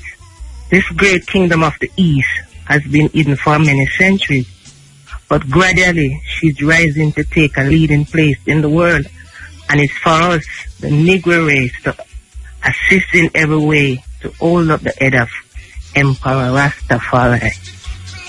Good thanks. Black man in November 1930, Yeah. he made this speech. Give thanks, sister. Thank you. Aye. Blessed love. Is where he gained his fame. You know, we talk about stiff-necked fools. Believe you me, man. Black people. You hear the Bridget talk a while ago. Emotional. Stiff-necked fools, man. Yes. Yeah. Man. Cutting edge DJ Kev, Alabama. Yeah, man. Oh, God. Yeah, man. The John and the Clarke there is a powerful tape. Run through a few of them for my spare time, and a lot of knowledge acquired from them, you know. True. Yeah, man. You know, the understanding of self now. I'm sure how I look on it. my little sister there, she shouted the other day, you know, Lisa. She amongst me for a period of time, and it's like, I can't say my mother through her. See? And me I say, wow, you see right, my little sister now, how me treat her. Some would like most man treat woman, because they look upon each sister as your sister, as your brother, your sister, your mother, or your cousin, or your little daughter, you understand? Right. So if most Jamaican men really could have looked upon a sister like that, maybe we would have raped one another, so maybe we would have abused and killed one another. So I don't know, what do you think? Yeah, well, you have to see the good in things, you have to see yourself in things, you know. So if you can't see things, if you have to say, if you want the good, you have to really see the good in someone thing, and so all things as a matter of fact. So really and truly, you know, you have a quote say, how can you say you love God and you can't see God? First, you have to love who you can see. So if you can't love who you can see, how you going to love who you can't see? You know? Well, that's the irony. Where the knowledge is concerned, you know, say me I get addicted to knowledge, you know. It's like every minute of every second of every day. Anyone me them have to read something. It's like if me not read something, feel like say boy, I waste time. Well, Marcus Garvey addressed that, you know. Marcus Garvey say even when you sit down and wait for a train or a bus, you know, just get something and read, you know. Carry a little book with you and read, and Marcus Garvey keep emphasizing that read, you know. I go work. I have two documentaries and I can't then read it, you know. Yeah, man. But knowledge, there's so much thing to know. If your man say no, I know nothing. It's like there's so much. I say you don't know enough. You have some man who say him know enough, you know. You know? Yeah, him no want no more nothing. Him just read enough, you know. Because even on the earthing levels and the grounding levels, and with static energy, something when me had to discover on my own, and it's like. I want to have some scientists bridging and all to come. Make you feel powerful, man. Make you feel powerful. Yeah, man. Can you discover, say, all right, if they do that to that produce that the effect there, and you know, you have some things they can use in your daily. Because somebody said to me, I can't follow Muta. But me, I say, no, gone past Muta now, me, I do the field study, and me, I observe the thing myself, and me, I see the results. Of course. You understand? So, I just so there with knowledge, man. And knowledge is power. Yes. Black people, Jamaican people. Knowledge is power. Try to know. Anything you do, don't believe a man tell you. Try to know. Yeah, and if you can make an informed decision. Yeah, man. And you have to go investigate. You have to do what by investigation. Get enough information. Yes. So, give thanks, man. Give thanks, man. We're there as usual. I don't know. We're there. Come forward. You don't know. I have to link you. Alright, give thanks. Alright, give thanks, uncle. The question is, how many more songs and poems, how many more speeches have to be written and said for black people wake up to the reality of themselves?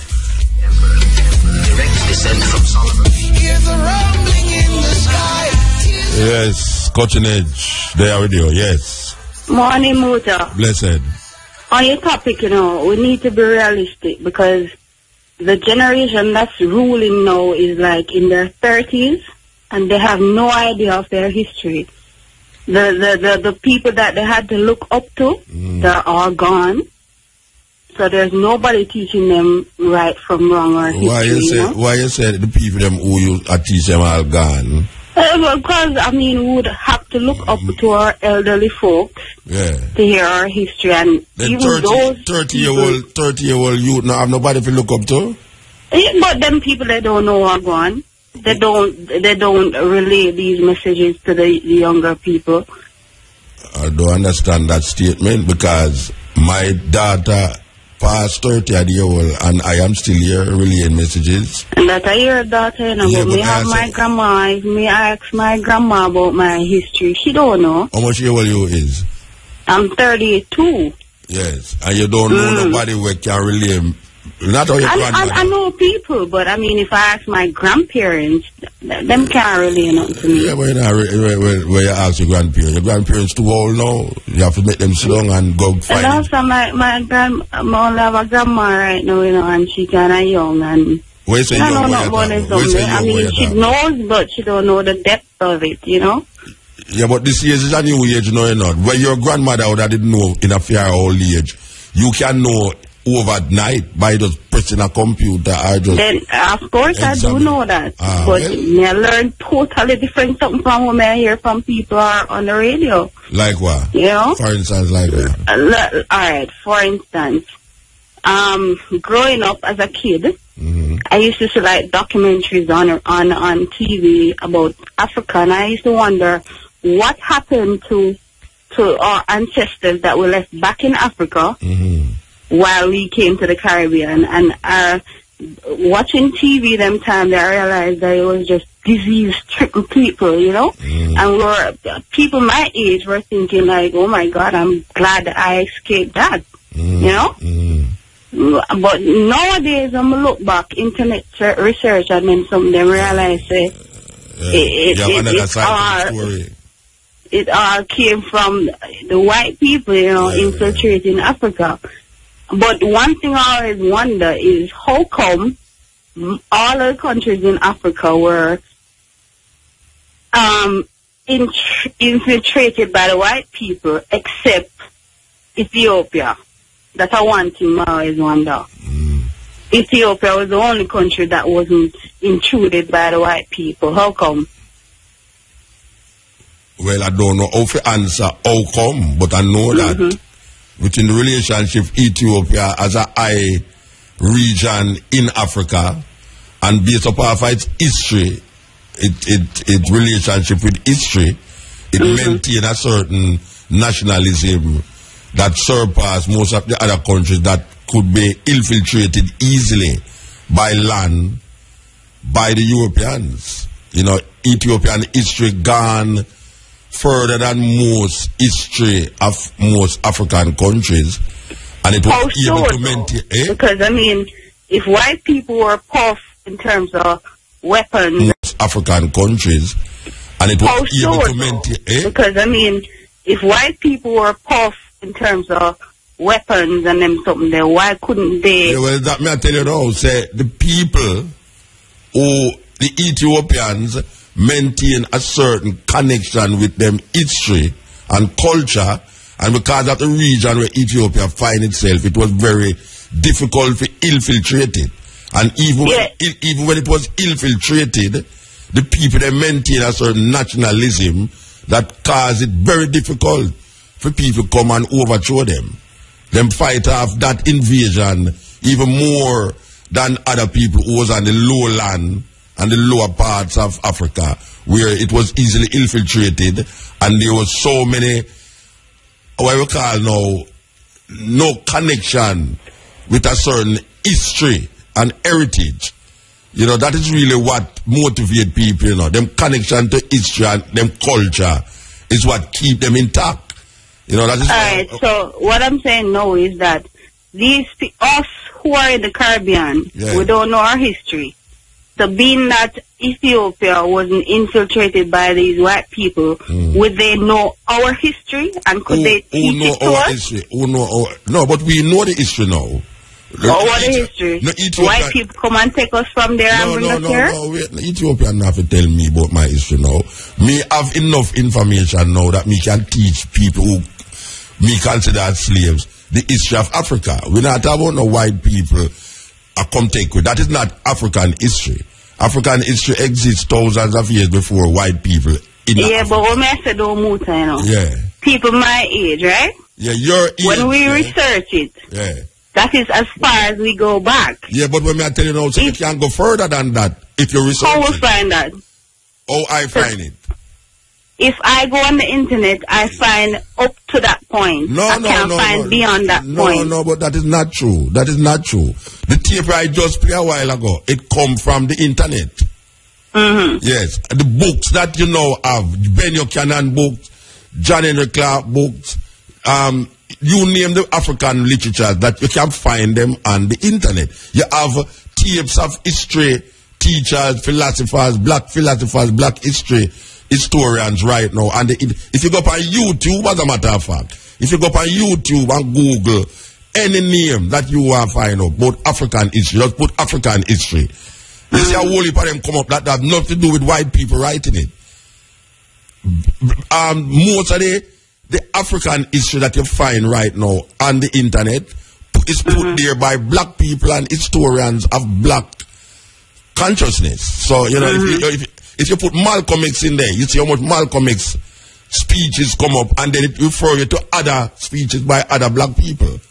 You know, so it's not right. But it all leads to the same thing. See, what's the same thing?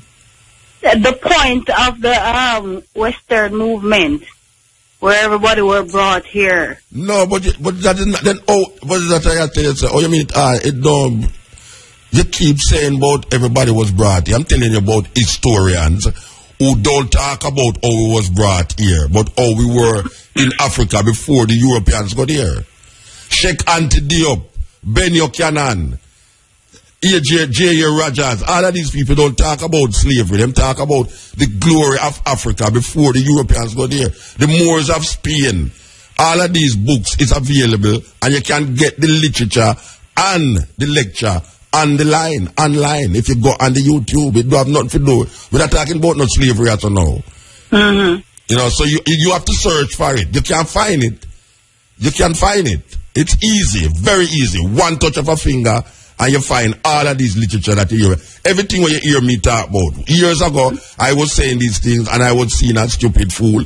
Now people go up on the internet, go up on YouTube, and the same thing where them see on the YouTube, the same thing when Muta did that 20 years ago, and them say, oh, so when did I say him did have sense? So I said to you now, your fingers can find the history of Africa, not written by white people, and not about slavery, but before slavery, before white people got there, before Arabs got there. You have educated black historians, black archaeologists, black anthropologists, black philosophers who will show you what we're talking about. Don't mind you say about no slavery at all. We're past the slavery thing, you know. We're past that. Yeah, we're past the slavery thing. We're talking about knowledge of Africa, not knowledge of white. Without even the research, though, Muta. Yeah. A lot of people my age, we don't even know who our God was back then. You know. Yeah, but not only your age. A lot of your grandmother don't even know neither. Yeah, we just adapt this Jesus thing, and I'm sure that's not it. Yeah, but you see now, it's you have to go figure out by yourself now. Go deep within the soul of yourself and figure it out. Because your parents, grandparents, or whosoever you're talking about, them don't get brainwashed already into the white Jesus thing. You now have to come to a different conclusion and a different understanding of self now. That's why Marcus Garvey is very important, relevant. The philosophy and opinions of Marcus Garvey is very readable by any age, and you can get that in a most bookstore now. Okay. You know, so you need to go do some examination. The philosophy and opinions, I bet if you go at Sangsters, you can get it. But Sangsters never used to sell black books. You know, but it's investigation. Okay. Yeah, give thanks, yeah? Alright. Yeah, this is the Cutting Edge on RFM. We're there with you. Scholars and scientists now concede Stephen Marley. place of mankind. Africans were the first builders of civilization. Even the songs them is illustrating to your African history. Yes. We must not talk about slavery as African history. We keep saying that, you know. Slavery is not, and I repeat, not African history. You see, when you infiltrate a man's culture, you can't control him forever, you know. If you can just find a little foothold in the man's cultural experiences and use that against him. The way you think them do with Jamaica, you know. You know, so them find a foothold in the Jamaican, the African people here who form the Jamaican society. Them infiltrate the culture. And this is what we have now. You look on your TV, look on the cable TV, the music, the food. It's all a part of infiltration of culture, you know. Anytime you see a nation keep them culture, you know. Look at the Chinese, and you will see what we are talking about. Anyway, the Chinese go them carry them culture with them. That is why you go to New York, you see Chinatown. You have Chinatown in a Jamaica too. Below Barry Street, go right down. Above Barry Street, they go right up. Was Chinatown, cross Princess Street, Orange Street, go cross. Way to Coronation Market area there. Was past West Street there, so was Chinatown. These people carry them culture with them. And if you can't infiltrate a man culture, you will never be able to control him. And anytime you say your culture get infiltrated, you're gone. You have to go start over. And we have to understand that culture is not just dancing and singing, you know. Culture is the way of a people. And we must understand that Africa is our way. And we have to find forward that understanding.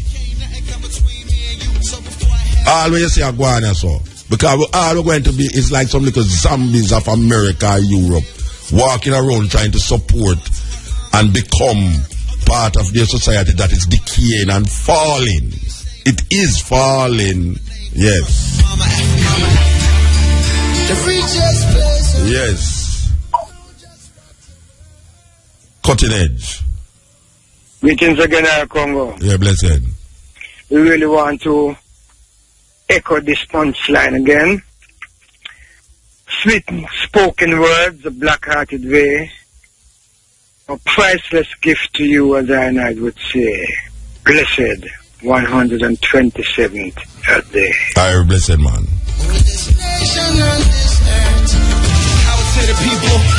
Yes, cutting edge. Yes, Muta. The blessed man. Yeah, man, blessed my brother. You know, say right now, you know, say a tree. Somebody right now we have in a Jamaica, different Africa, and I talk about Africa right now. You understand me? Mm-hmm. And you see them trees, somebody there. Are you, Carbo, and Jerry Small. It's a man say, when I hear nobody a different Africa, everybody else coming like a bandwagonist. You understand me? Right? And right now, we have to come together, as I say, Marcus Garvey, we have to come together and live off of the teaching of Marcus Garvey and the philosophy. That was yes, I say. Yeah, man, that was right. A long time we are read about Marcus Garvey. A long time we are listening to teaching of Marcus Garvey. From even back before even when you have your bookshop there. Yeah, man. They did have a little pan cutting. We start out with it. We did have a little segment where it's all the teachings of Marcus Garvey, you know. You know. Yeah, we did have that. Yeah, man. You know, Muta. But tell the people them say, yeah, the politician them want 5 years for better Jamaica. But tell themselves them give me 2 months. But can run Jamaica better than how them run it. A real thing in a motor and a joking thing, you know. No, we don't laugh because I joke, you know. We laugh because alright, watch it. Yeah. You see, the first thing what we are going to do is bring back them youth club here. Get back the values and attitude. Right? You see, the second thing, in every community, them say take a village to raise a child. And we're going to teach everybody to be responsible. You understand me? In every community. Right? And everybody has come as one. You understand me? Show the unity there. Right? The third thing. Oh, you're going to do that with all them gun all over the place? No, man, Muta, them they can't come out, man. I want to hear Muta, them they can't come out, man. You understand me? Because you want to know, it's in the community. You say, if you know, say, a man a murder and a pedophile, we will get him out. Yes, what I say? We will get him out. First, what we are going to do, we are going to utilize the natural resources what we have. Do some research, start put some things on shelf. Yeah. Right? We have a lot of young people who have some brilliant idea. We have to bring them to the forefront and see what them can offer. Right? What we are going to do is get the finance where them can come and oversee it. So it can run, so can employ people. Which part you get the finance? We have to find it, man. As we say, we have not enough natural resources. We have to utilize them. Right? They will create entrepreneur. Them a politician, them not bring entrepreneur, them kill entrepreneur. Right? And when we do that, look at them, Jamaica have a better outlook. When them politicians and them teeth are money, them just resign from them portfolio and go back a backbench. Well, like when you have all them, like when you have them great thinking that they just go in politics, brethren. Motor, right? I know them are politics we are run. Me don't want them are politics. No, me not about them the politics. Me not about your politics. Me not about them the politics. Yes, but one man can run. You know what? One man can run in a politics. Yeah, man. But just right, I know. I just the people. We have to just the people have to come. We have to just come together. Because we have to have the support of the people. Yeah.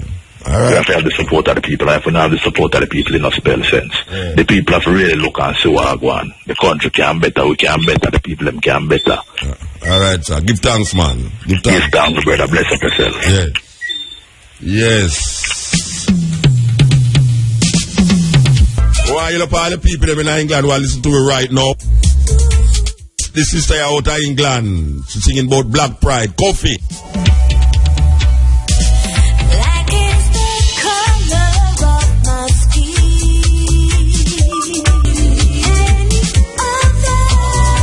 Yes, Cutting Edge. Yes, heal up. I'm on. Blessed man.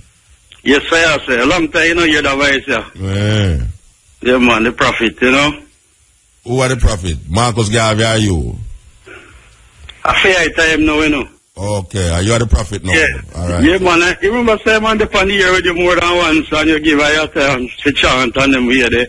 Yeah. And then, we did meet on a Marco. Yeah, I don't remember, but go on talk. Because you have to tell me when to because we just lick the early chant now where the whole world are wait pan, you know, seeing. What kind of chant them are wait pan? I am the Lord of hosts, the writer, creator, million mighty names, there's many. Hold on, here one now. We can't watch that, here one now. That's some serious thing we are work with that one now. We can't take the joke business, you know. And it's joke business, man. You can't take my things to joke business, man. I am the Lord of hosts and creator and all them madness there. Yeah. You are the Lord of hosts and creator? There must be a supreme being, you know. And are you that? Yeah, when you want to, and Marcus Garvey we are working. Here, Bridget, Marcus Garvey we are working.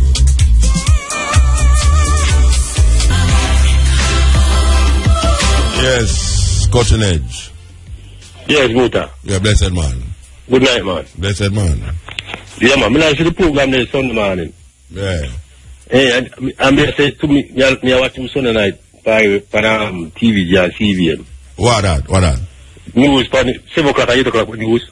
On CVM, yeah. I'm not taking this bill. No, I just don't carry it, Eh? No, I just don't carry the program. I don't expect them to carry it, man. It's a different radio, it's a radio station, keep the program, you know. Yeah, but now, the press man, so you know what I mean? Yeah, what? This a report on it. You shouldn't expect them to carry it, because we did all March on 2 kids, so I want to be biggest. And then not carry it, so, you know. True. Yeah, me I say no still. You see Marcus Garvey thing there? Yeah. Hey, you know, write a song with Marcus Garvey about 10 years now, and I get it released. Oh, where the song? You have it on CD? We have on CD, no, much time we can get it still. Yeah, man, then I have to bring it down here, man. Hey. Yeah, me go and listen to the program, man. I'm really interested. Give thanks, Bridget. Yeah, man, that's somewhere you play for me. If you come by the program, man. I saw a bunny here, I don't name people I grew up. You know, it's a Tagawa game. What's your name? What name? I remember the song name, man. But these people, everybody, it is a Tagawa game. I can't figure out. I never find it now still. No, I can't find it. You tell me the name. You can't mind me right, man. Okay. You know, the chorus. Well, maybe someone will call me and tell me exactly. Yeah, and the Belgian call while I got to say it's only you and Cabo and Jerry Small are different Africa. I never said that, because you only hear on the radio. I don't want the man when they're on the radio, we are talking about it all right. Eh? You never said that because you only hear you on the radio, but you have a man in Jamaica, when I have the opportunity like you, who come on the radio. We are reading about Africa all the time. No, him say on the radio. Oh, I never hear that part. Yeah, him say on the radio I talk about, you know. People on the radio we are talking about. Yeah, that's true that. Yeah, all right. Yeah, man, give thanks, man. Yeah, man, give thanks. Yeah, man. Yes, Cutting Edge, yes. Aile! Blessed. Give thanks to the Most High's Imperial Emperor, Aile Sila C.I. Aile! Give thanks to Garvey I. Most High. You know, so if you go out with all them salutations, then you have to give up your time, you know, Bridget. Talk where you talk, where you come on radio. Big up yourself, Mota. Aile speak. But give thanks to you, you know, because he's a great teacher, you inspire I. With all the knowledge, all the wisdom where you're there on the airwaves with over the years. Born as a tat, grew up in a Rasta family, grew up with Rasta teachings. And right now, I just a far eye, giving thanks, growing the locks, living the life. It's like a two life I'm living on Muta. Marcus Garvey life and a society life. farming me do to the fullness. And I love myself to the fullness. Whenever you communicate with the earth, you become a full person, a complete person. Yeah. I'm going to give thanks for that through the inspiration of Marcus Garvey. Believe in yourself and you will win the race before you start. Yeah. With confidence, you can move mountain. No matter what happens in your life. Just brush off. Look how much time Garvey build up.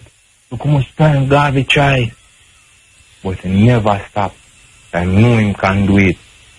Mota, yeah, young you, but I get the experience through knowledge. I go through a lot. And one time I put on the covenant for my head. Everybody turned against me. Till I turn up and I say, right now, you know what? I believe in this, you know. And I know say I saw it I go come and get my 7 subject. But I know I say, oh, I have to work for no boss, man. I have to be like one of them bossy slaves, I can be my own boss. Believe in myself and put the hard muscle to the task. And you shall overcome, because hard work overcome all difficulties. And the powers of Garvey, the powers of Rastafari, are just the energy of the ancestors, them, the spirits. And that's why I say, Aile. Yeah, and everybody start calling me Aile, but through them, you know, the most give thanks, brethren. Aile. Well, just continue the journey, you know, because the journey is long, you know, but don't bother give up through. You see it look like a stumbling block down there, so. Every day I plan food. Sweet, yes. Mota, you always say, you want job on a farmer, you want job. Yeah. My farm. Your farm walk over. Because now go surprise you, Mota. Alright, sir. Which farm you farm there? Tell me where you farm there. My farm there in the heavens. In the mountain. No, just tell me where the farm there. James. Geographically where the farm there. St. James, Maroon Town. Maroon Town, alright. Me used to live up that way there, you know. Me know Mota. Yeah, me used to go, I have to pass.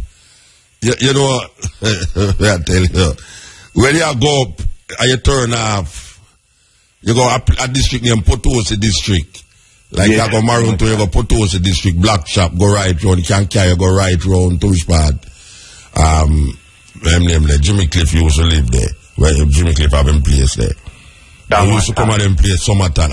You know what me I talk about. You know. Alright, give thanks, Bridget. Mota. Yes. You say the word Aile. Yes. It can use for everything. Yeah. It does universal. Yeah. I mean extremely when we're looking at the Oxford Dictionary. Yeah. Extremely mean the highest. Yeah, but we don't want stuck on a philosophy about a word, that's what you know, because we don't know the farming thing and we love the nature vibes, but we don't really want to just stuck on a word, that's what where Aile can mean and Aile can mean and Aile. Aile. Thanks to Marcus Garvey. Yeah, give thanks to all the eyes. Blessing. Right.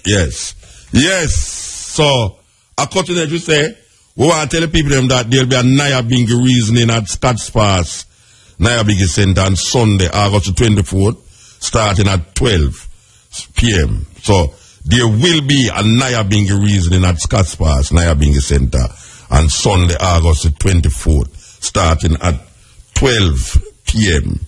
Okay, so, here we go. I shall be released. Miriam Makeba and Nina Simone. One written by a man named Bob Dylan. Popular version in Jamaica done by the Eptone. I shall be released. Yes, cutting edge. Yeah. Mota? Yes. Yeah, man, may I hear you? Hey, you just named 3 freedom fighters a while. Miriam Makeba, Nina Simone, and Bob Dylan. Yeah, well, the tune when I play, why my name them? I shall be released. Yeah, me hear you. Hey, me don't watch you with you, and I tell you, Bridget, me feel a very special strength, you know? Yeah. Yeah, man, I feel strong that day, the brethren. Sunday you talk about? Sunday, man, yeah, sweet, man. Sweet. I know yeah, only for people get inspired. If they never get inspired before, that function, Sunday, I know personally said inspire enough people. Believe it, man. Yeah. See? Muta, the person named Bagawaya, me not find him nowhere. Written in our history. If they don't know history, that sing about it. No, you have a Bagawaya, you know. Bagawaya used to walk up and down Crossroad. Him used to walk up. Me see him all the while too. When me used to see Bagawaya run behind. The Bagawaya catch a fire burn down Crossroad. Him used to walk with that crocodile. One good shot, man. Yeah. Bagawaya used to walk up and down. But him become a very folklore individual. Because people associate him with Marcus Garvey and say him sell out Marcus Garvey for rice and peas and all them something there. You know, people say them something there. But anything they really go so though? No, me don't know about that. Me don't know about it. But me know say me used to see Bagawaya, and me used to see Madam Mushet, and me used to see Pearl Harbor. Remember, you know who they Pearl Harbor? Yeah, man. And prostitute, brown skin, the first brown skin prostitute, me know. in Jamaica. Pearl Harbor, the most popular whore prostitute in Jamaica. Yes. But I'm a leave from Spanish Town, you see? Yeah. I'm a leave from Spanish Town, come down there, so. And when I look and I see one bush I leave from Spanish Town. I say, but the whole Marcus Garvey thing not strong in Jamaica as it's supposed to be. A one coast away. Come down here? Yeah. Yeah, but when you come down here, you know so many people down here, man. Me know, me see the place pack. Yeah. Yeah, the whole place pack and them thing there. But with so much million people in our place, Muta, go national hero. Well, I would like to see a million people down here if I say, you know. That's not chaos. That's not big chaos. That's, you remember the man, you know, I don't know if you don't listen to the man, you know, me say, Cabo, me say, look here. She say, she contact the Ministry of Culture and she don't get no answer from them. My thing was that if they would have just take the 50 million of them use and side with we and put where we keep in at the stadium, trust me, man, should that be a different occasion.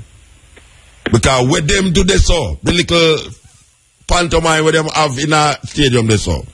And where we do ya so. I mean I boast and say because of IRFM, but it is of more significance and more serious art searching where we do ya so than where them do up there so with 50 million.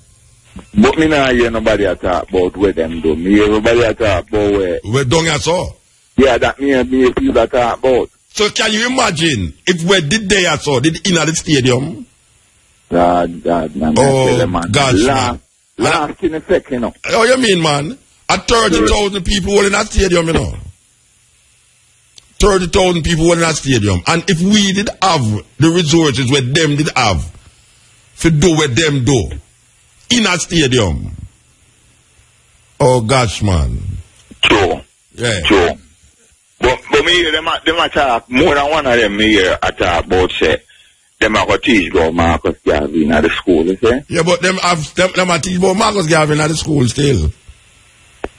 I don't know where them are teaching, but you see, me see them are skip on and I go on and I skip on. Yeah. But then them are trying to modify Marcus Garvey, you know? Yeah, well, they will do that too. They will do that too. Yeah. So them modify history and make you feel like so we know in it. Yeah, and that mistake I say them are try to do. Because right now, if Marcus Garvey is supposed to teach the fullness, in his fullness, in philosophy. An opinion.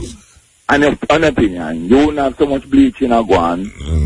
You wouldn't have so much black youth on the street to kill them one another because they would have understand say, if my brother this, would have more economic activity a guan amongst black people. Well, that's why I say no, you see, when a man hear me talk, you know, I'm going to say, boy, Muta, I'm outrageous and irreligious, you know, but you hear me say no. You see, the philosophy and opinions is directly related to black people. You see, the Bible, you can interpret it any way you want to do it and connect it with yourself, with other people, And how it come to we not see ourselves in it. No. Black people don't see themselves in the Bible, you know. But it's still no motor.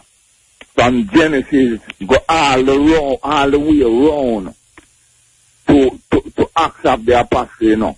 The whole of Africa, you know. And we not see ourselves in it. Can you imagine that? We not see ourselves in it. Yes. So if we not see ourselves in it, and it creates so much confusion amongst we, the different interpretation and the different understanding. When you read the philosophy and philosophy of Marcus Garvey, it's one direction it go to the development of black people. Race first. Race first. Up you mighty race. You can accomplish what you will. That is directed to a specific people. And you cannot read a book that is directed to you specifically and get a different understanding than where it's supposed to happen. So you is right when you say, if you was giving the youth them that in the school and in the churches them would have more confidence in themselves. They would have more confidence in themselves, brethren, because they would have something directly related to them. The Bible is not directly related to nobody. So you can interpret it any way you want to interpret it. That's why you have so much interpretation of it. And everybody try to put it on until you say, well, him have the right interpretation, if I'm the right interpretation. Marcus Garvey philosophy and opinions have one interpretation. One interpretation. Black people must understand themselves, raise up themselves politically, socially, economically, and spiritually. Marcus Garvey. You there? Or the virgin money done. The virgin money done. Alright. Okay, so make we continue the journey. I want to play this tune here for all the people that will listen to me right now. Anyway, you're there, this tune here is for everyone who sit down with me until 20 minutes to 2 and listen to what we are talking about. Here goes.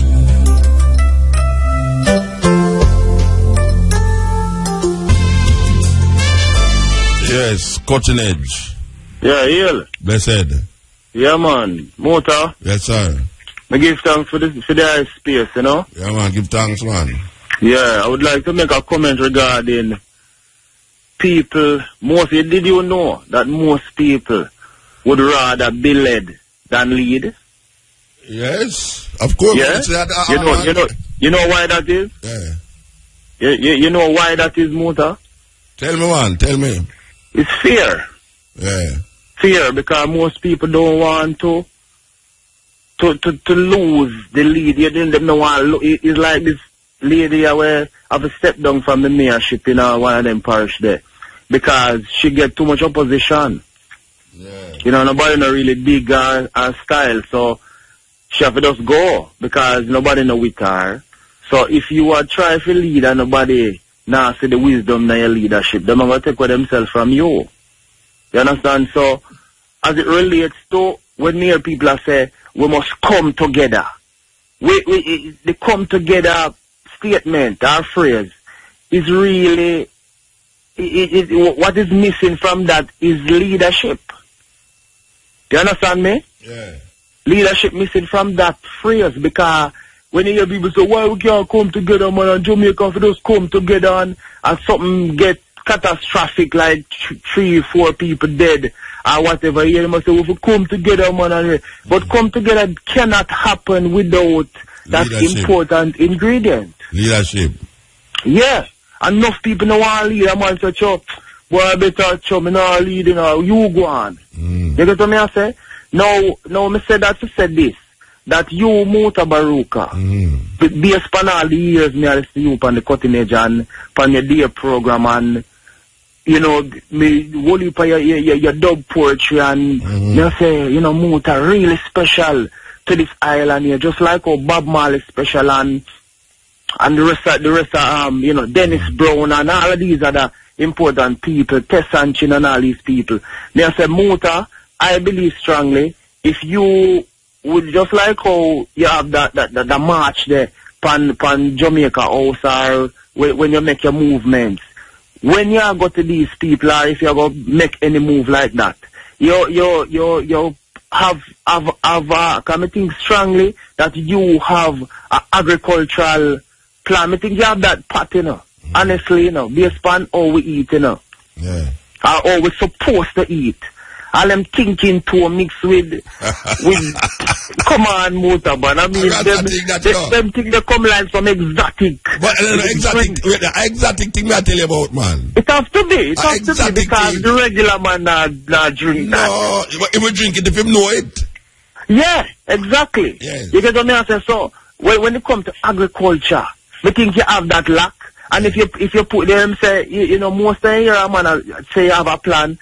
You know, put it on paper. Document it. Well, it document now, you can go up on YouTube and just come up with it. Document it. No, me know about me not got the thinking to a part, you know. You got the agricultural plan. You got your unique plan. Me not talk about nobody else. You talk about you, Mutabaruka. Yeah, but when me I say to you, no, but when me I say to you now, like I say, over the years, everything when me I say now, if you go up on the internet, just you hear it. Yeah, is that fine, different? Is that different time going on? Tangible. No, but the way you say internet not tangible, it's tangible, man. You hear my voice. Yeah, me know about the internet. Me agree with you, you know. Yeah. When I say in terms of targeting the government as it relates to the government. Rasta, how them view Rasta, because them view Rasta as some aggressive type of people, you know. Yeah, them as aggressive too. But hear me I tell you now, brother. I don't want to cut up the argument, but hear me I tell you now. Yeah, you see those people you call government, but I tell you how them listen. Why them listen to Mutabaruka? Them listen to Mutabaruka. Yeah. If you hear Mutabaruka either cuss a bad word or say something that is libelous, forget the tape from Andrea, for carry it to a court for go sue. That is all them listen to it for. Yeah, you think so? The reason why them listen to Cabo is for hear she said something that is libelous. Forget the way they will know. We go through that all every month. We have to go through. Me hear it. Me hear it. I mean, no, sir. We don't go through them obstacles there. Them know what I say now. Them know what I say now. But you know, you see, if them go implement what we are say, it don't come like them are not the leader. You see, it don't go like them are not the leader. You know. Powerful people now go educate powerless people to take away the power from them, you know. Yeah. The aim of powerful people is to stay powerful by any means necessary. As John Henrik Clarke said that, you know. Yeah. So we know who is the people who have put certain agenda on the radio, yes or no. It's very difficult for these powerful people listen to we who them claim to be powerless people. To get a solution from them. You know, see, because we are getting solution, you know, we don't like criticize, you know. And no solution we are getting on the radio as you can hear, you know. Yeah, man, definitely. Yeah, but you see, them now go want take it and implement it because they have a claim say, we are the boss. Them they are like workers, or the hell we are going to listen to a Mutabaruka walk up and down barefoot. But you see, the thing about it is that, Muta, sometimes you have to create, if you want peace, sometimes you have to make war to get peace. In terms of, if your man listen. You get what I say, because when you have a youth, I got sister him in at the right. Yeah. And him I got say him mother, I got beat him, say, you know, me don't want you to take up this Rasta thing and she will kill him with lick. And regardless of what she has said to him, in a same consciousness, him know where my deal. Him say, Mama, listen to me now, Mama, this me a deal, you know. And then down the line, couple years down the line, and whenever time, she understands, say, you know, she see where I say, because some people just lack them short-sighted, you know, them lack vision, them not the vision. Them not have you get me as a motor? Yeah, so that, what is your program name? What is your program name over there? Your dear program? Yeah, what name? It name, don't tell me motor. Alright. It name, The Art of War. Okay. The Art of War. It's a reason why it named The Art of War, you know? Yeah, me know, because you get a reasoning upon it. A couple of times, because people always try to say, figure out why it why me not say art of peace. Confrontational. Yeah, well, it's not confrontational, but it is confrontational. But it is not confrontational. Anyway, we have to move, Reggie. Yeah, bless up. Yeah, man, give time. Yes, this is the cutting edge and the outside, I know. But you know, so we will be back here a little more from 2 to 5:45 with the stepping razor, the art of war. Did we tell you that Louis Farrakhan will be here in October? Yes, they're going to celebrate the Million Man March in Jamaica. You know, Louis Farrakhan have a connection with Jamaica. Yes, him have a connection with Jamaica. Him father was from Jamaica. What people don't know that even Harry Belafonte, him parents them is from St. Anne. Him come from St. Anne. Yes. No people don't know that, but it's a very serious thing that you're supposed to know. Let's look at a speech delivered by a white slaveholder, Willie Lynch. I have outlined a number. Yeah, we'll take one more call. Yes, one more call. Come in at this. Yes, Bridget. Hello. Yes. Yeah, greetings, Muta. Blessed man. Yeah, man. Pertaining to Marcus Garvey first, right? Yes. The reason why Babylon really give Marcus to the fullness of the youth them is because if you really check what Marcus are dealing with, every politician in Jamaica, bar none, would have be a prison right now, you know? Of course. And next week, we're going to feature something to show you that where you say it's true. Yeah, man, all of them politicians, they according to all them for govern and all them for run them constituency and all them for live. Yeah, man. Every politician in Jamaica, bar none, would have been a prison. Right. See? And this goes back to where me hear the Minister Transportation say something today. And me start think about Muta and me I say, but you know Muta always I say, if you do the same thing, the same way, all the while, you're going to get the same result. I expect a different result. Right. You know, that's a form of mental sickness, you know. Yeah, of course. And the guy said, boy, them have to raise, because them have to raise the bus fare because when them did raise it the last time, them never making money for run the thing. So they were going to raise it again. Yeah, but them never did go raise it. Them put a portion to new bus on the road and them run where a whole heap of bus driver where they keep up the thing before. Yes. Them lock off one lane of Mandela for themselves. Yes. And me I say them not make enough money. But now him raise it again and you know where him say we burn me? And me I say Jamaica people sit down and listen to these things. The guy say him hope, you know, say this raise ya. We make enough money. I mean, I said, then if you run a business so long, and it's not make no money. How much load of people you have per daily, suppose you can calculate, say, watch out, $20 and $10 you want to put on. Bad financing, brethren, bad financing. Yeah, bad financing. I mean, I say, but this man I was the Minister of Finance, now I'm Minister of Transport. World class. And him can't connect finance and transport for run a lucrative transportation system. Yes. But yet still, when the regular busman them do all up the thing when them pop down, you never hear the busman them a ball, so them now make no money. Yeah. So all them put new bus on the road, run with the bus driver them, take a lane of Mandela for themselves to run the thing more efficient, and them still now make no money. Yes. And him a say hope. That means say 2 months time when him raise it again, you know what I mean? Because him say hope, you know, say him have something that come down the line again. Tire gone up, so him have to raise it again. Gas gone up, so him have to raise it again. But gas price gone down worldwide right now. No, but that I tell you, they're going to find something to say. They're going to find something to say. Yes. May I say, but gas price, even dirty JPS, I said, boy, them are going to lower them rates because of lower gas price.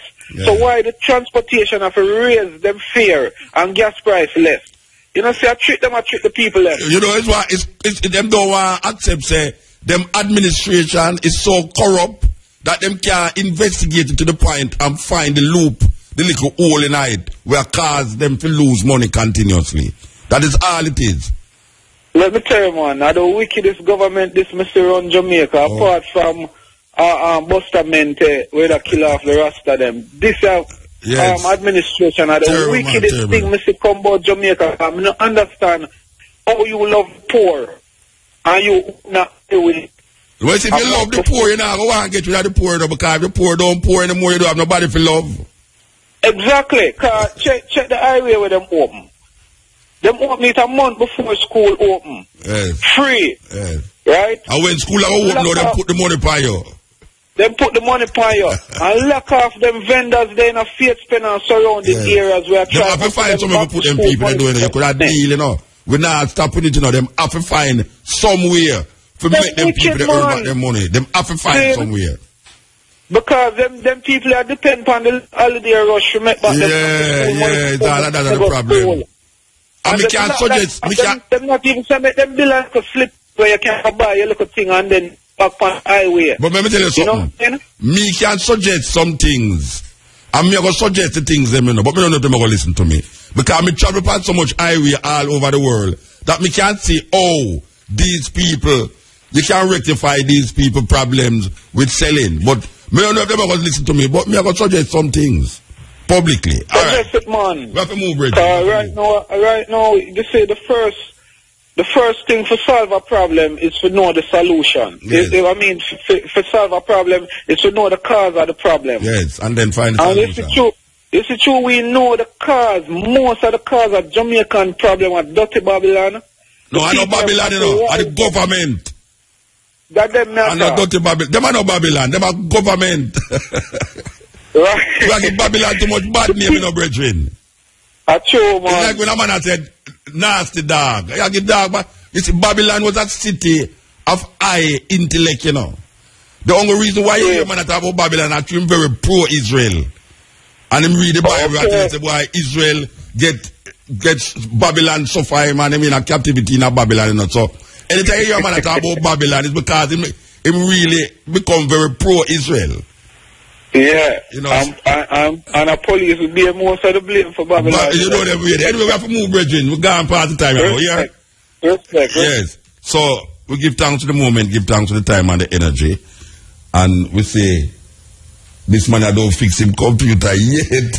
Where you dealing with Matrix?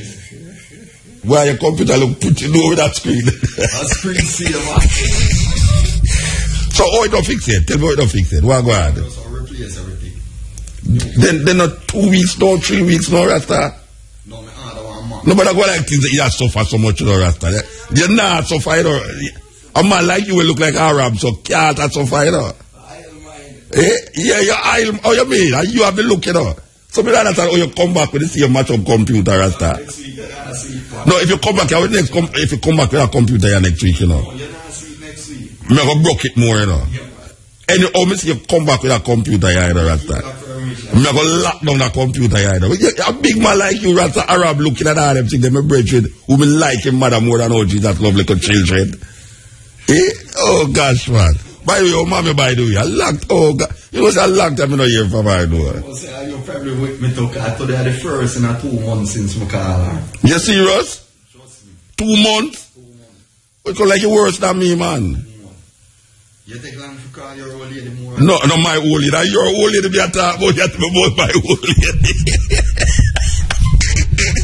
And your old lady be a talk about, if you take long to call my old lady. Oh, my old lady come up in this. Anyway, you know, I got regardless for you, know, believe you me, you know. Matrix did at the Matrix not tell me what if you take long to call. Yeah, that's funny. Delivered by